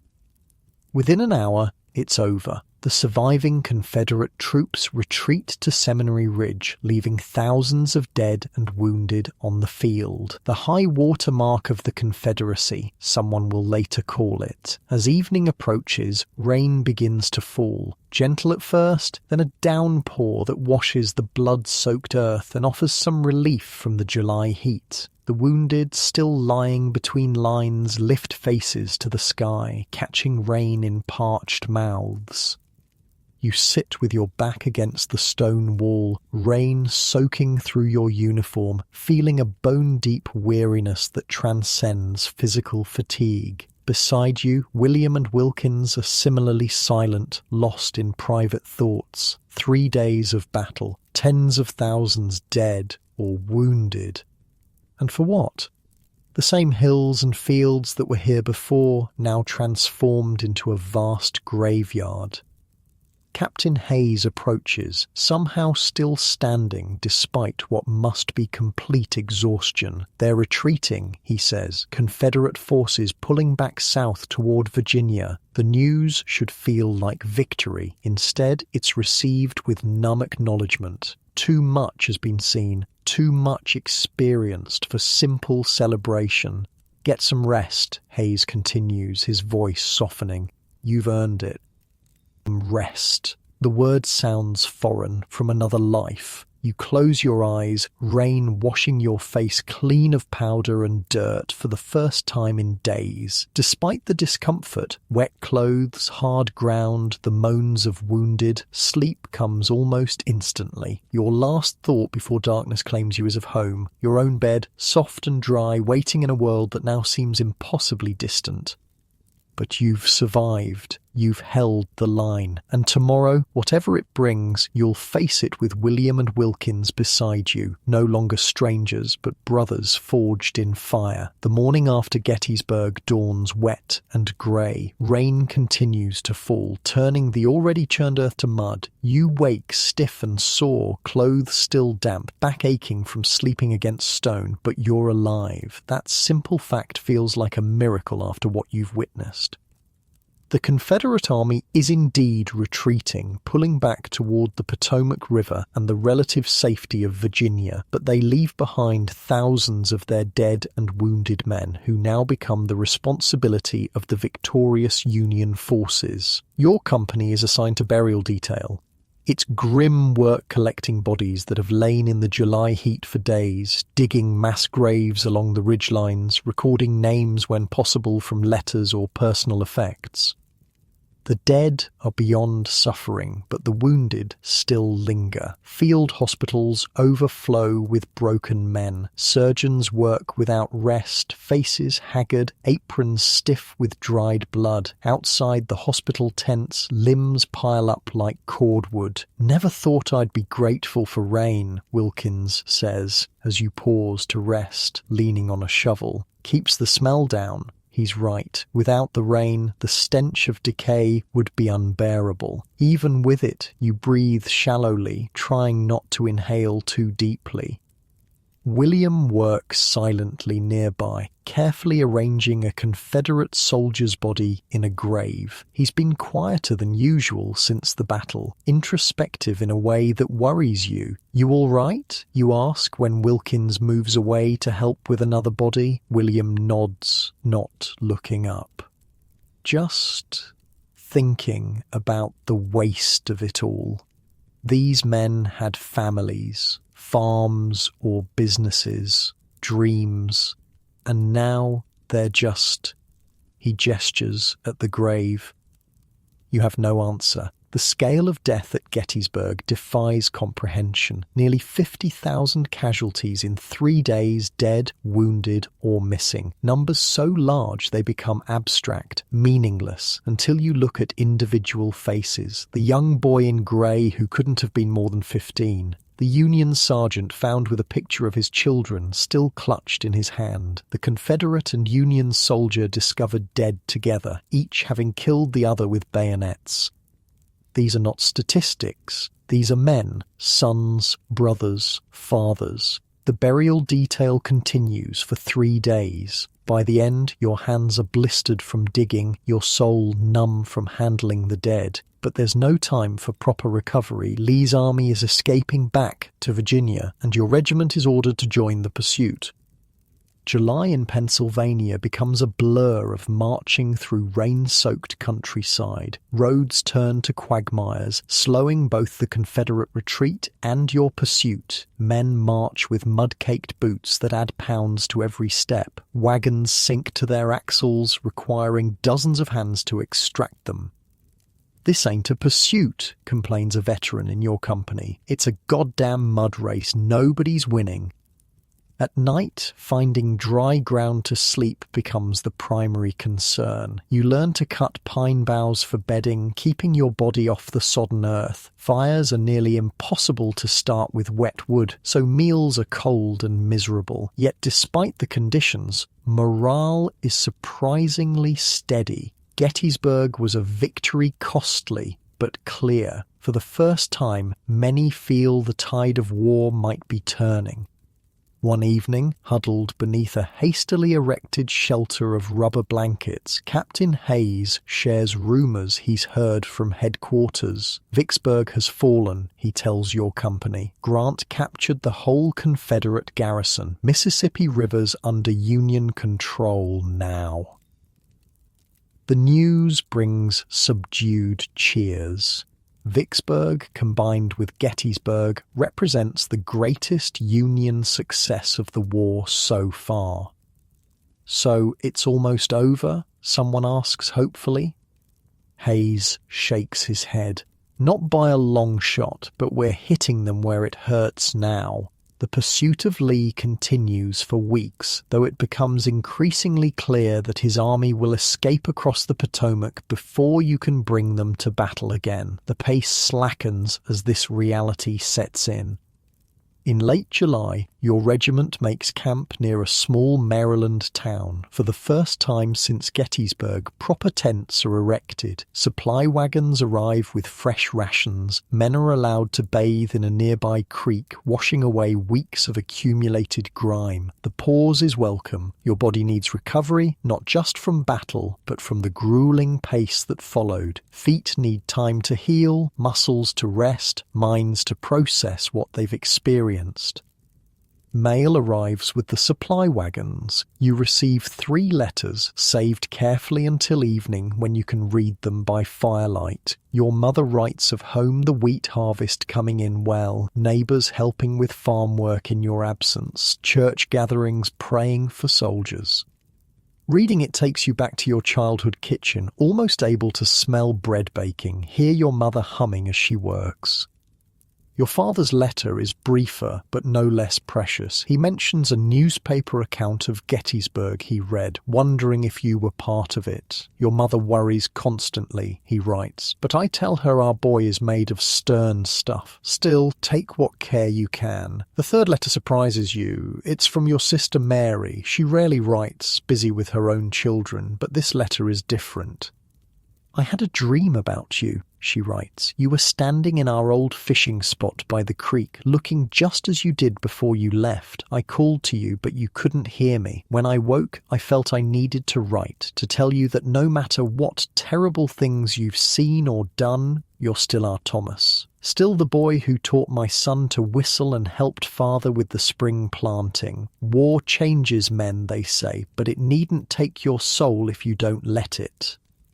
You fold the letter carefully, throat tight with emotion. How did she know exactly what you needed to hear? That night you sit with William and Wilkins beside your fire. For once, there's enough food, salt pork, beans, hardtack softened in coffee, and even some dried apple slices sent from a Ladies' Aid Society in Philadelphia. Got a letter from home? William asks, noticing your thoughtful expression. You nod. My sister says she dreamed about me. Wilkins snorts. My ma used to claim she could see the future in tea leaves. Said I'd marry a tall blonde. Only blonde in our town was Bessie Miller, and she had a face like a horse. The unexpected humour breaks your melancholy. You find yourself laughing, really laughing, for what feels like the first time in months. William smiles too, though his eyes remain distant. My brother used to write about his dreams. Before Antietam, he pokes at the fire with a stick. Sometimes I think I see him, just glimpses, at the edge of camp, during battle. The admission hangs in the night air, not the kind of thing men typically share. You think he's watching over you? You ask quietly. William shrugs. Maybe, or maybe I just can't let him go. My uncle lost his arm at Shiloh, Wilkins offers. Says he still feels it sometimes, itches he can't scratch, pain in fingers that aren't there anymore. He takes a swig from his canteen. Maybe it's like that. The dead leave pieces behind in us. This is new territory conversation, deeper than weather or rations or battle strategies. But something about the quiet night, the relative safety, the letters from home, has opened a space for such thoughts. I keep thinking about that Confederate boy at Gettysburg, you admit. The one who came over the wall, looked right at me before William shot him. Can't get his face out of my head. William nods. First one I've been sure I killed. In the other fights, you fire into smoke. Never really know if you hit anyone. He sighs. But him, I know. Does it bother you? Wilkins asks. Yes and no. William stares into the fire.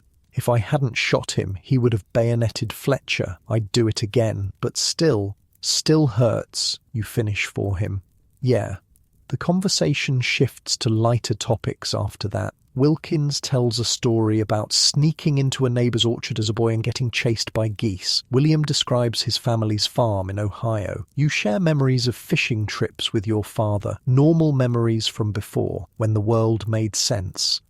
As others around the fire drift off to sleep, Sergeant Reeves appears, seeming to materialize from the darkness. He looks travel-worn, his cavalry uniform dusty from the road. "Evening, boys," he greets quietly, accepting the cup of coffee William offers. "Thought I'd find you here. Any news?" you ask. Reeves nods.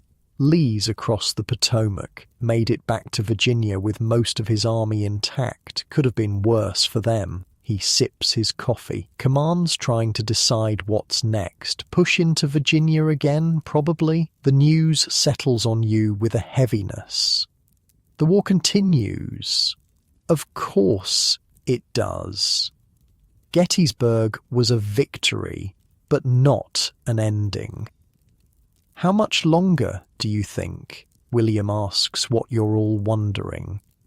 Reeves considers the question seriously. The Confederacy's bleeding resources now. Vicksburg cuts off their western territories, but they're fighting on home ground, which gives them advantages. He sighs. Another year, maybe two. Depends how much punishment they can take. How much we can deliver.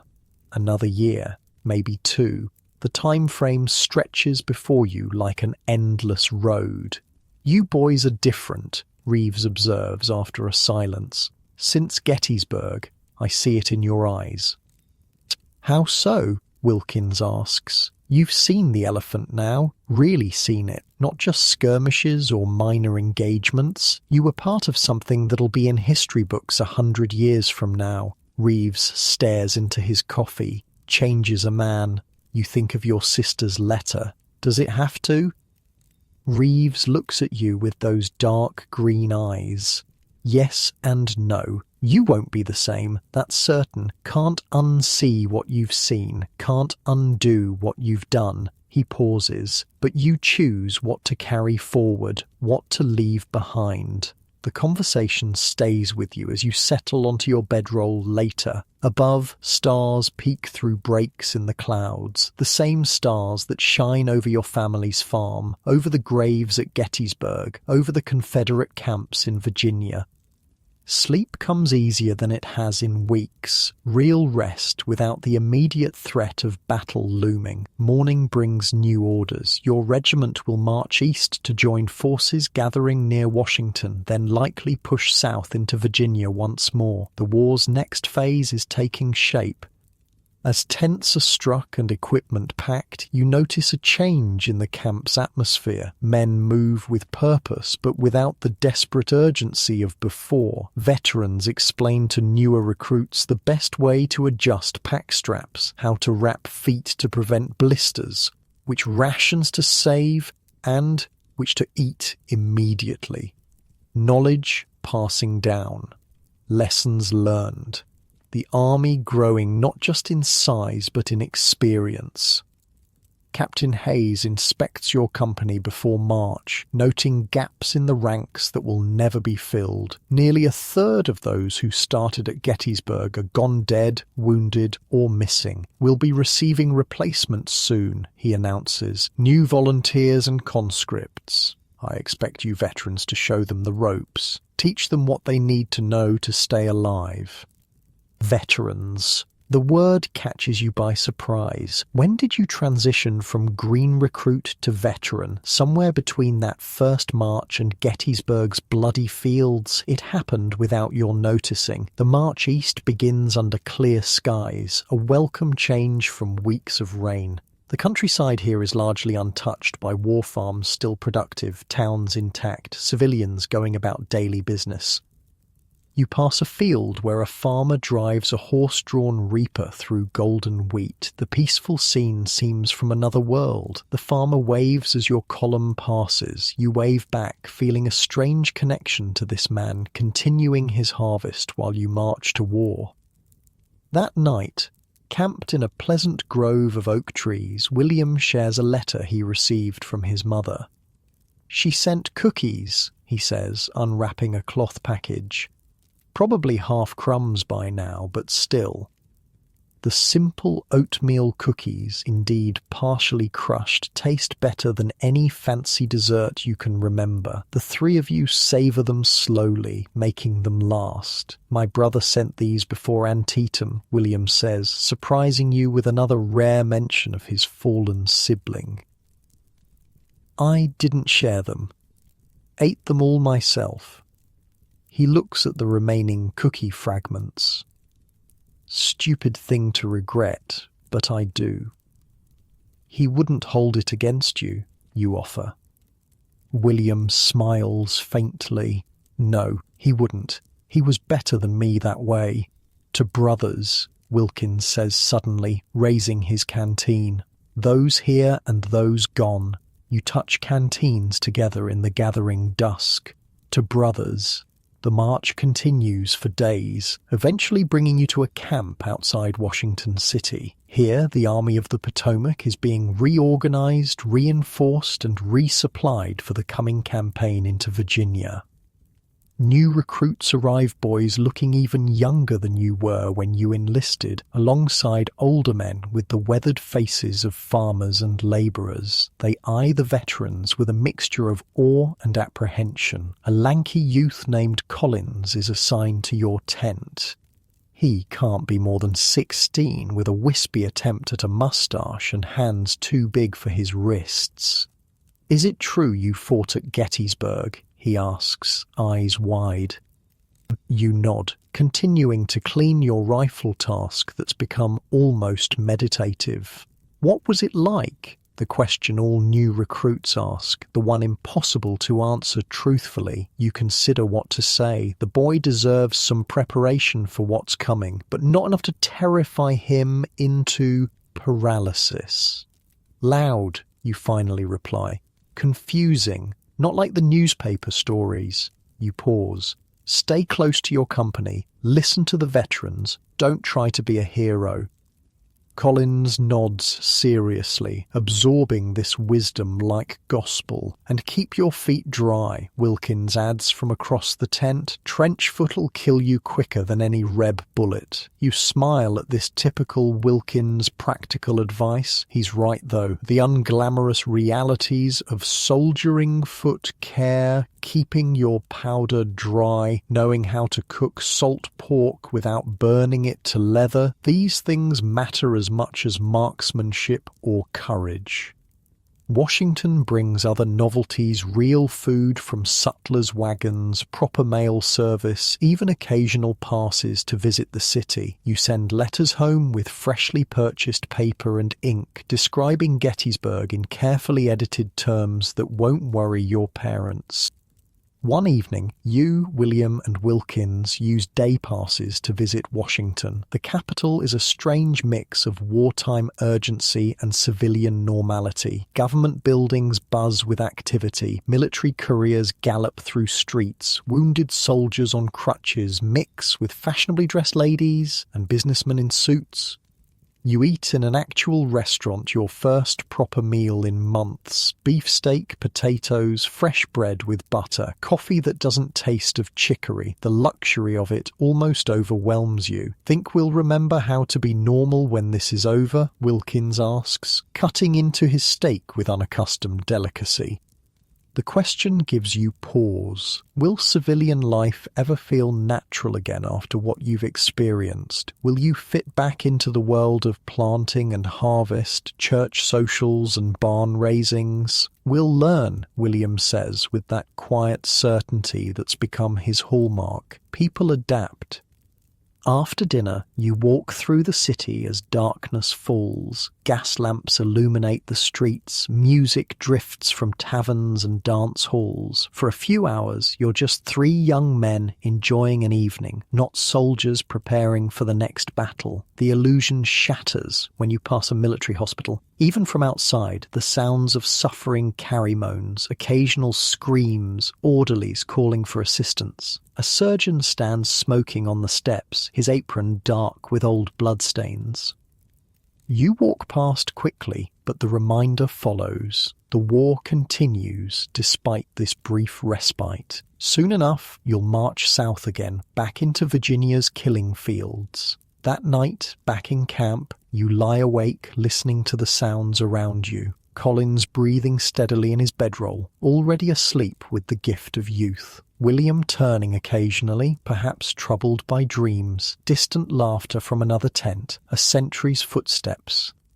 Tomorrow brings drill and preparation. The day after, perhaps orders to march, the war stretching ahead like a long road disappearing into fog. But tonight, you're safe, surrounded by friends who have become brothers. Your belly full, your body resting on relatively soft ground, stars visible through the tent flap, small comforts in a world gone mad. You hold them close, knowing their rarity, their worth. Sleep comes gently, carrying you away from war's harsh realities toward dreams of home, of fishing in the creek where your sister saw you standing, of wheat fields ripening under summer sun, of a world where peace isn't just a distant hope but daily reality. And as consciousness fades, a thought surfaces. Whatever comes next, you'll face it with these men beside you. Together you've survived Gettysburg. The crucible has forged something unbreakable between you. Brothers, not by birth, but by something perhaps stronger choice. The choice to stand together when it would be easier to break, to find humanity in war's inhumanity, to carry each other when strength fails. This, at least, is worth holding on to. The Virginia campaign begins in early autumn. Your regiment marches south across familiar terrain, the same roads you travelled the previous year, now worn deeper by the constant passage of armies. The war has etched itself into the landscape just as it has etched itself into the men who fight it. The easy camaraderie of Washington fades with each mile. Veterans grow quieter, more focused. New recruits like Collins watch and learn, their initial enthusiasm tempered by the veterans' solemnity. They'll understand soon enough, William says, as you observe Collins joking with other new recruits. No point spoiling it for them now. The first engagement comes near a small river crossing in northern Virginia, a brief, sharp fight against Confederate cavalry trying to delay your advance. Nothing like Gettysburg's massive confrontation, but deadly enough. Collins freezes the first time bullets fly. You grab him by the shoulder, force him down behind cover. Load, you tell him firmly. Then aim, then fire, just like in drill. The simplicity of the instruction breaks through his panic. He nods, fumbling a cartridge from his box with shaking hands. By the fight's end, he's functioning, if not smoothly, at least effectively. Thanks, he says afterward, embarrassed. Don't know what happened to me. Happened to all of us, you assure him, remembering your own first time under fire. Gets easier, though perhaps easier isn't the right word. More familiar might be better. The fear never truly leaves. You just learn to function despite it. The campaign continues through September and October, a series of maneuvers and minor engagements as the Union Army probes for weakness in Confederate defenses. Unlike the desperate days following Gettysburg, this is methodical, strategic warfare, grinding the enemy down through persistent pressure rather than dramatic charges. The changing season brings new challenges. Autumn rains turn roads to mud again. Nights grow colder, dew soaking bedrolls by morning. The summer's abundance gives way to harder foraging as fields are harvested or burned. During one cold, wet March, Wilkins develops a cough that doesn't improve with rest. By evening, he's feverish, struggling to keep pace. Just need to sleep it off, he insists, though his face is flushed and his breathing laboured. Captain Hayes, passing by during evening inspection, notices immediately. "Hospital tent," he orders, now private. Wilkins starts to protest, but is overcome by a coughing fit so violent he nearly falls. You and William help him to the regimental hospital, a large tent near the centre of camp where the surgeon has established his practice. The tent is already crowded with similar cases: pneumonia, bronchitis, various fevers. The mortality from disease still outpaces battlefield deaths, though improved camp hygiene has helped somewhat. The surgeon examines Wilkins briefly. Pneumonia likely. Keep him warm, plenty of fluids. He hands you a small bottle of dark liquid. Laudanum for the cough, just a few drops every 4 hours. You and William take turns sitting with Wilkins through the night, forcing water and broth between coughing spells, administering the laudanum that brings brief respite from the racking cough. "If I die from a damn cold after surviving Gettysburg, I'm going to be really annoyed," Wilkins manages between coughs, his attempt at humour undermined by the fear in his eyes. "You're not dying," William says firmly. "We didn't carry you this far to lose you to a cough." By morning, Wilkins' fever has worsened. The surgeon returns, listens to his chest and frowns. He needs to go to the general hospital, can't treat this properly here in the field. An ambulance wagon takes Wilkins and other serious cases to a larger hospital established in a nearby town. You watch it leave with a hollow feeling. So many who go to those hospitals never return to their units. "He'll be all right," William says, though he sounds uncertain. Wilkins is too stubborn to die. The march continues without him. War doesn't pause for personal concern or grief. The regiment pushes further south, eventually joining the main Union Army near Rappahannock Station. Here, a more significant battle unfolds, Union forces launching a surprise attack on Confederate defensive positions. Your regiment is part of the main assault, charging across open ground toward enemy trenches under heavy fire. The familiar rhythm returns, loading, firing, advancing by rushes, the chaos and noise of battle enveloping everything. But something is different this time. You move through the actions with a detachment that wasn't there before. Your fear exists but seems distant, observed rather than experienced. Is this what becoming a veteran truly means? This strange separation between what you feel and what you do? The assault succeeds. Confederate forces retreat across the river, leaving behind hundreds of prisoners and several artillery pieces. A clear victory, though with the customary cost in dead and wounded. Among the wounded is Collins, a bullet through his left arm. Painful, but not life-threatening. You help him to the field hospital, where surgeons are already at work on more serious cases. "Will they take it off?" Collins asks, staring at his bloody sleeve with terror.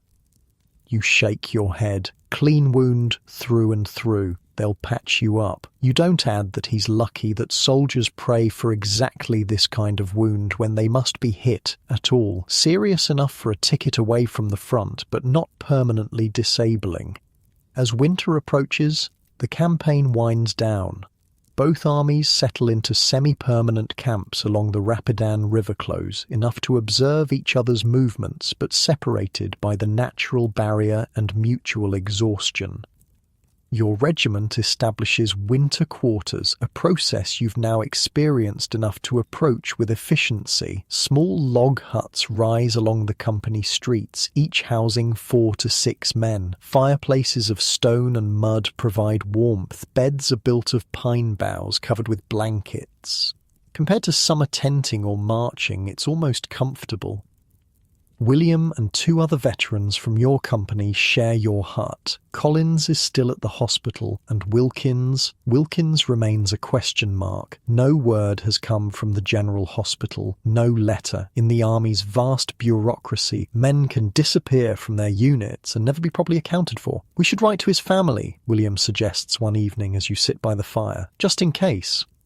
The thought is painful. But he's right. You volunteer to draft the letter, knowing Wilkins mentioned a mother and sister in Philadelphia. You write carefully, explaining his illness, expressing hope for his recovery, but acknowledging the uncertainty. It feels terribly inadequate.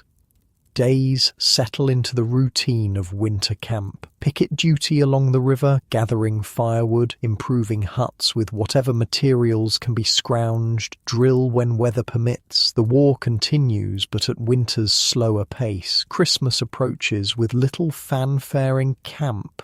There are no decorations, no feasts being prepared, but the mood lightens somewhat as packages begin arriving from home cookies, warm socks, small luxuries sent by families trying to reach across the distance. You receive a box from your mother woolen mittens she knitted, a fruitcake dense enough to survive the journey, and a letter full of news from home. Your father has built a new barn, your sister's youngest has started school. The apple trees produced well this fall. Normal life continuing in your absence. There's comfort in knowing home still exists, unchanged by what you've experienced. A place where war is still a distant thing happening to other people. On Christmas Eve, something unexpected happens. Word passes through camp that a truce has been arranged along the picket lines, not officially, but by mutual agreement of the common soldiers on both sides of the river. You're assigned picket duty that night and witness it firsthand. Confederate soldiers on the opposite bank call across the water, their voices carrying in the still, cold air. "Hey, Yank, Merry Christmas." "Same to you, Reb." Small fires burn on both sides of the river, illuminating men who yesterday would have shot at each other without hesitation. Tonight they exchange shouted greetings, jokes, even songs. Someone on the Union side has a fiddle. A Confederate soldier produces a harmonica. They play "Home, Sweet Home" together, the music drifting across the water. For a few hours the war pauses. Men remember their human beings first, soldiers second. Tomorrow they'll resume trying to kill each other, but tonight allows a glimpse of what peace might feel like. You stand your watch, rifle leaned against a tree, warming your hands at the small fire. Across the river, a Confederate soldier about your age raises a cup in salute. You return the gesture with your canteen. Under different circumstances, you might have been friends. The thought is both comforting and disturbing. The new year of 1864 arrives cold and clear. With it comes unexpected news. A letter from a hospital in Washington. "Got shot of the fever," Wilkins writes in shaky handwriting. "Doctors say I'm lucky to be alive. Lung damage means no more front-line service for me. They're putting me on light duty in the Quartermaster Corps once I'm stronger, counting beans instead of bullets." Relief floods through you as you share the letter with William. Wilkins alive, if not entirely well, no longer in danger from battle, though clearly still recovering from his brush with death. "Told you he was too stubborn to die," William says with a smile. You write back immediately, including news of the regiment, of Colin's wound, of the Christmas truce along the Rapidan, normal things that now seem precious because they can be shared. Winter deepens. Snow blankets the camps on both sides of the river, creating a strange beauty that temporarily masks war's ugliness. In these quieter days, you find yourself reflecting more on how you've changed since that first march nearly a year ago. The naive farm boy is gone, replaced by someone harder to define. Not just a soldier, though you've become proficient at war's grim tasks, but something more complex. You've seen humanity at its worst and its best, sometimes in the same moment. You've learned what you can endure, what you can do when necessary. These thoughts arise during long night watches or quiet evenings by the hut's fire. William seems to understand without you having to articulate it. He's walking the same path, carrying similar burdens, asking himself the same questions. "Sometimes I wonder if we'll fit back home when this is over," you admit one night. William stokes the fire thoughtfully. "We'll be different," he acknowledges, "but home will be waiting. We'll find our way." His quiet certainty remains a cornerstone of your friendship. While Wilkins brought humour and energy to your trio, William has always provided this steady centre, this unshakable belief that there's purpose even in suffering. February brings news that changes the war's direction. President Lincoln has appointed General Grant as commander of all Union armies. The hero of Vicksburg will now direct the entire Northern war effort. The impact is felt even in winter quarters. More supplies arrive, training intensifies, everyone senses a new purpose, a gathering momentum. "Grant doesn't believe in dancing around," says Captain Hayes during a company briefing. "When spring comes, we hit them with everything we have, everywhere at once. No more retreating after a battle. We keep pushing until it's over." The prospect of such relentless warfare brings mixed emotions. Hope that the end might finally be in sight, dread at what achieving that end will cost. Spring arrives early in Virginia. By March, the first green appears along the riverbanks. Birds return, filling morning air with song that seems incongruous against the backdrop of armed camps. With spring comes the offensive everyone has anticipated. Grant moves the Army of the Potomac across the Rapidan in early May, pushing into an area of second-growth forest and tangled underbrush known locally as the Wilderness. The Battle of the Wilderness unfolds unlike any you've experienced. Fighting in dense woods means limited visibility, confused movements, danger of friendly fire. The worst horror comes when artillery shells ignite the dry underbrush. Fires spread rapidly, trapping wounded men who cannot move. Their screams haunt those who hear them. Your regiment is in the thick of it, advancing, retreating, holding ground, sometimes fighting Confederate troops you can barely see through the smoke and vegetation. At one point you find yourself separated from your company, temporarily lost in the chaotic battlefield. Disoriented, you pick a direction and move carefully, listening for familiar voices. Instead, you stumble upon a clearing where a Confederate soldier sits propped against a tree, badly wounded. He raises a pistol weakly as you appear. You bring your rifle up instinctively. For a moment you face each other, fingers on triggers. Then recognition dawns. Not of the individual, but the situation. Another human being, someone's son trapped in the same nightmare as you. You lower your rifle slightly. After a hesitation, he lowers his pistol. "Water?" he asks, voice raspy from smoke and thirst. You approach cautiously, then kneel to offer your canteen. He drinks gratefully, revealing a neck wound that's been roughly bandaged but still seeps blood. "Thanks, Yank." He hands back the canteen. "Don't suppose you'd point me toward our lines before you go?" You hesitate, then gesture south. "That way, I think. Maybe half a mile." He nods, attempting to rise but failing. "Might just wait here a while." You both know he'll likely die if not found soon. The knowledge hangs between you. "I'll tell your stretcher bearers where to find you," you say finally, "if I run into them." A nod of acknowledgement. Nothing more needs saying. You continue through the burning woods, eventually finding your way back to Union lines. True to your word, you tell a Confederate prisoner being escorted rearward about the wounded man's location. Whether he was saved, you'll never know. Just one small moment of humanity in a battle characterized by its absence. The fighting continues for days, moving southeast from the Wilderness to Spotsylvania Courthouse. Grant implements his new strategy even after bloody repulses. The Union Army doesn't retreat but sidesteps, continuing to press Lee's forces. The cost is staggering. Thousands fall daily. Ambulance wagons form endless processions to the rear. Field hospitals overflow. Yet the army continues advancing, slowly pushing the Confederates back toward Richmond. In late May, your regiment participates in a massive frontal assault at Cold Harbor. The attack is a disaster. Thousands of Union soldiers fall in minutes against well-entrenched Confederate positions. William goes down during the charge, a bullet striking his thigh. You and another soldier drag him behind a small rise, providing minimal cover from continuing fire. "How bad?" he asks through gritted teeth.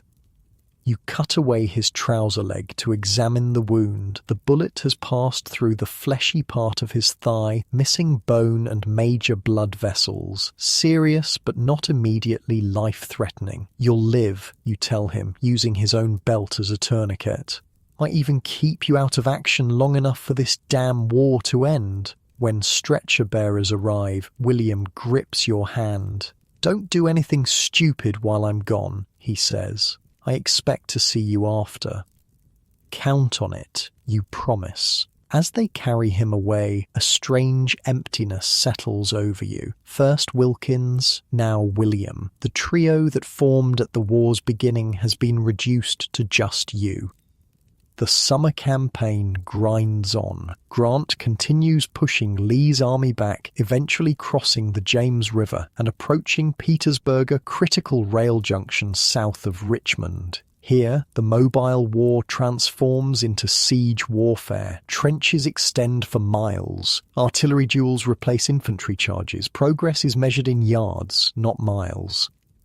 You find yourself assigned as acting sergeant following casualties among non-commissioned officers. The responsibility sits uneasily at first, making decisions that affect others' lives, but you grow into the role, teaching new recruits, maintaining discipline, looking out for your squad's welfare. One hot July afternoon, Captain Hayes summons you to company headquarters, a slightly larger tent distinguished mainly by a camp table serving as a desk.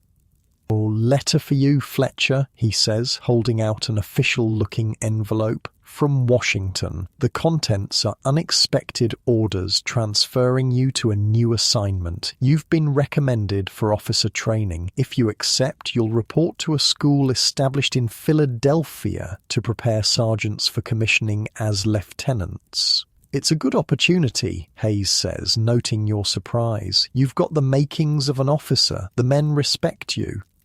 You ask for time to consider, though the decision feels already made. The war has changed course no longer, just enduring until it's over, but committing to seeing it through, perhaps even leading others. That night, you write letters to William, recovering in a Washington hospital, to Wilkins, now working in the Quartermaster Corps, to your family, explaining your decision to remain in service rather than coming home when your enlistment ends.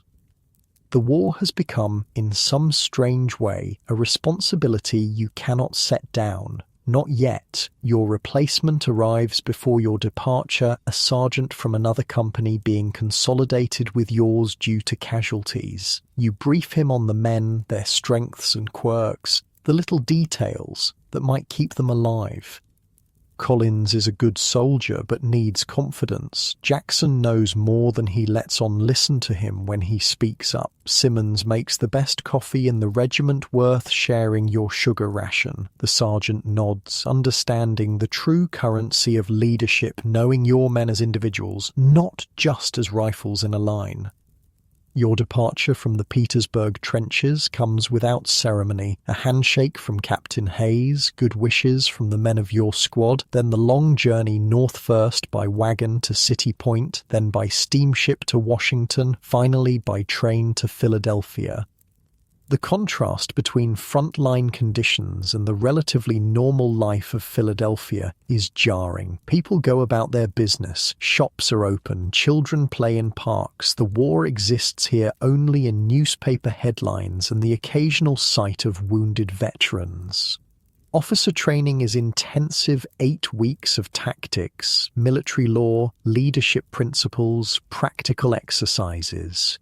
You throw yourself into it, determined to learn everything that might help keep men alive in your care. During a weekend liberty, you visit Wilkins at the quartermaster depot where he works. His face lights up at the sight of you, though you're shocked by his appearance, gaunt, with a persistent cough that interrupts his speech. "Look at you," he wheezes, taking in your new uniform. "Lieutenant Fletcher, who'd have thought it?" You spend the day together, sharing memories of earlier campaigns, news of mutual acquaintances. He's received letters from William, who expects to recover fully, though he walks with a pronounced limp. "We made it," Wilkins says as evening approaches. "The 3 of us. Different ways, but we made it." You nod, understanding what he means. Surviving isn't just about breathing, it's about carrying something forward, finding purpose in what you've endured.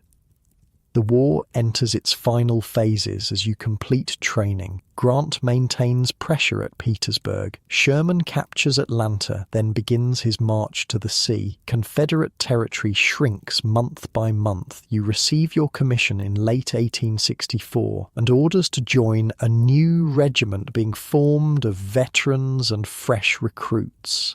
As a second lieutenant, you command a platoon 40 men whose lives now partly depend on your decisions.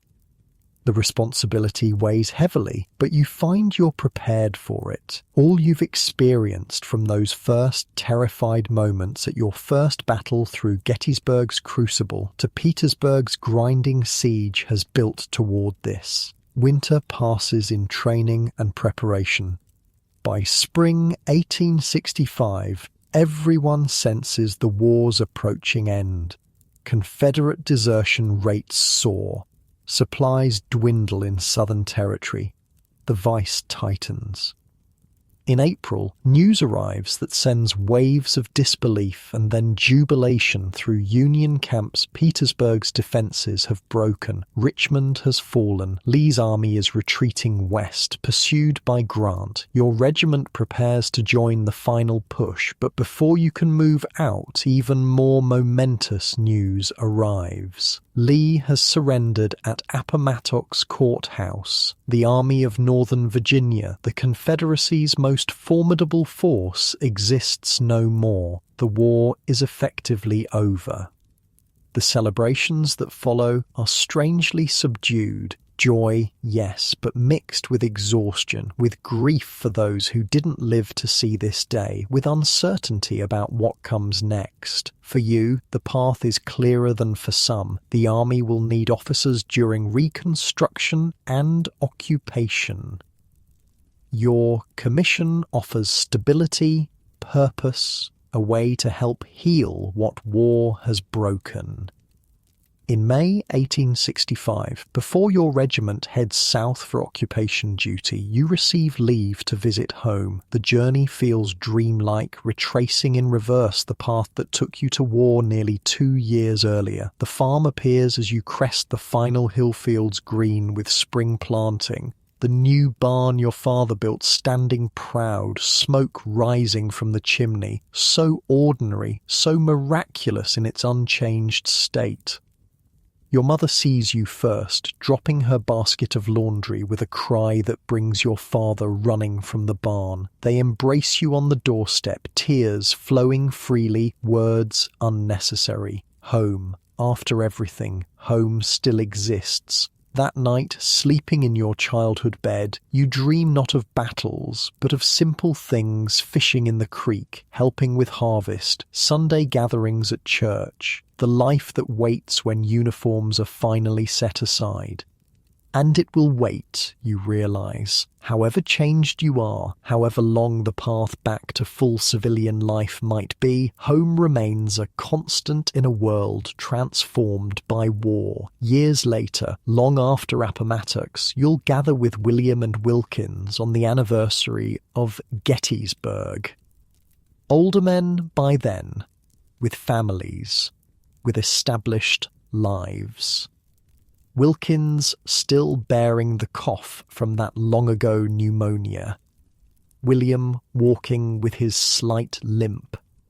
You with grey beginning to streak your hair.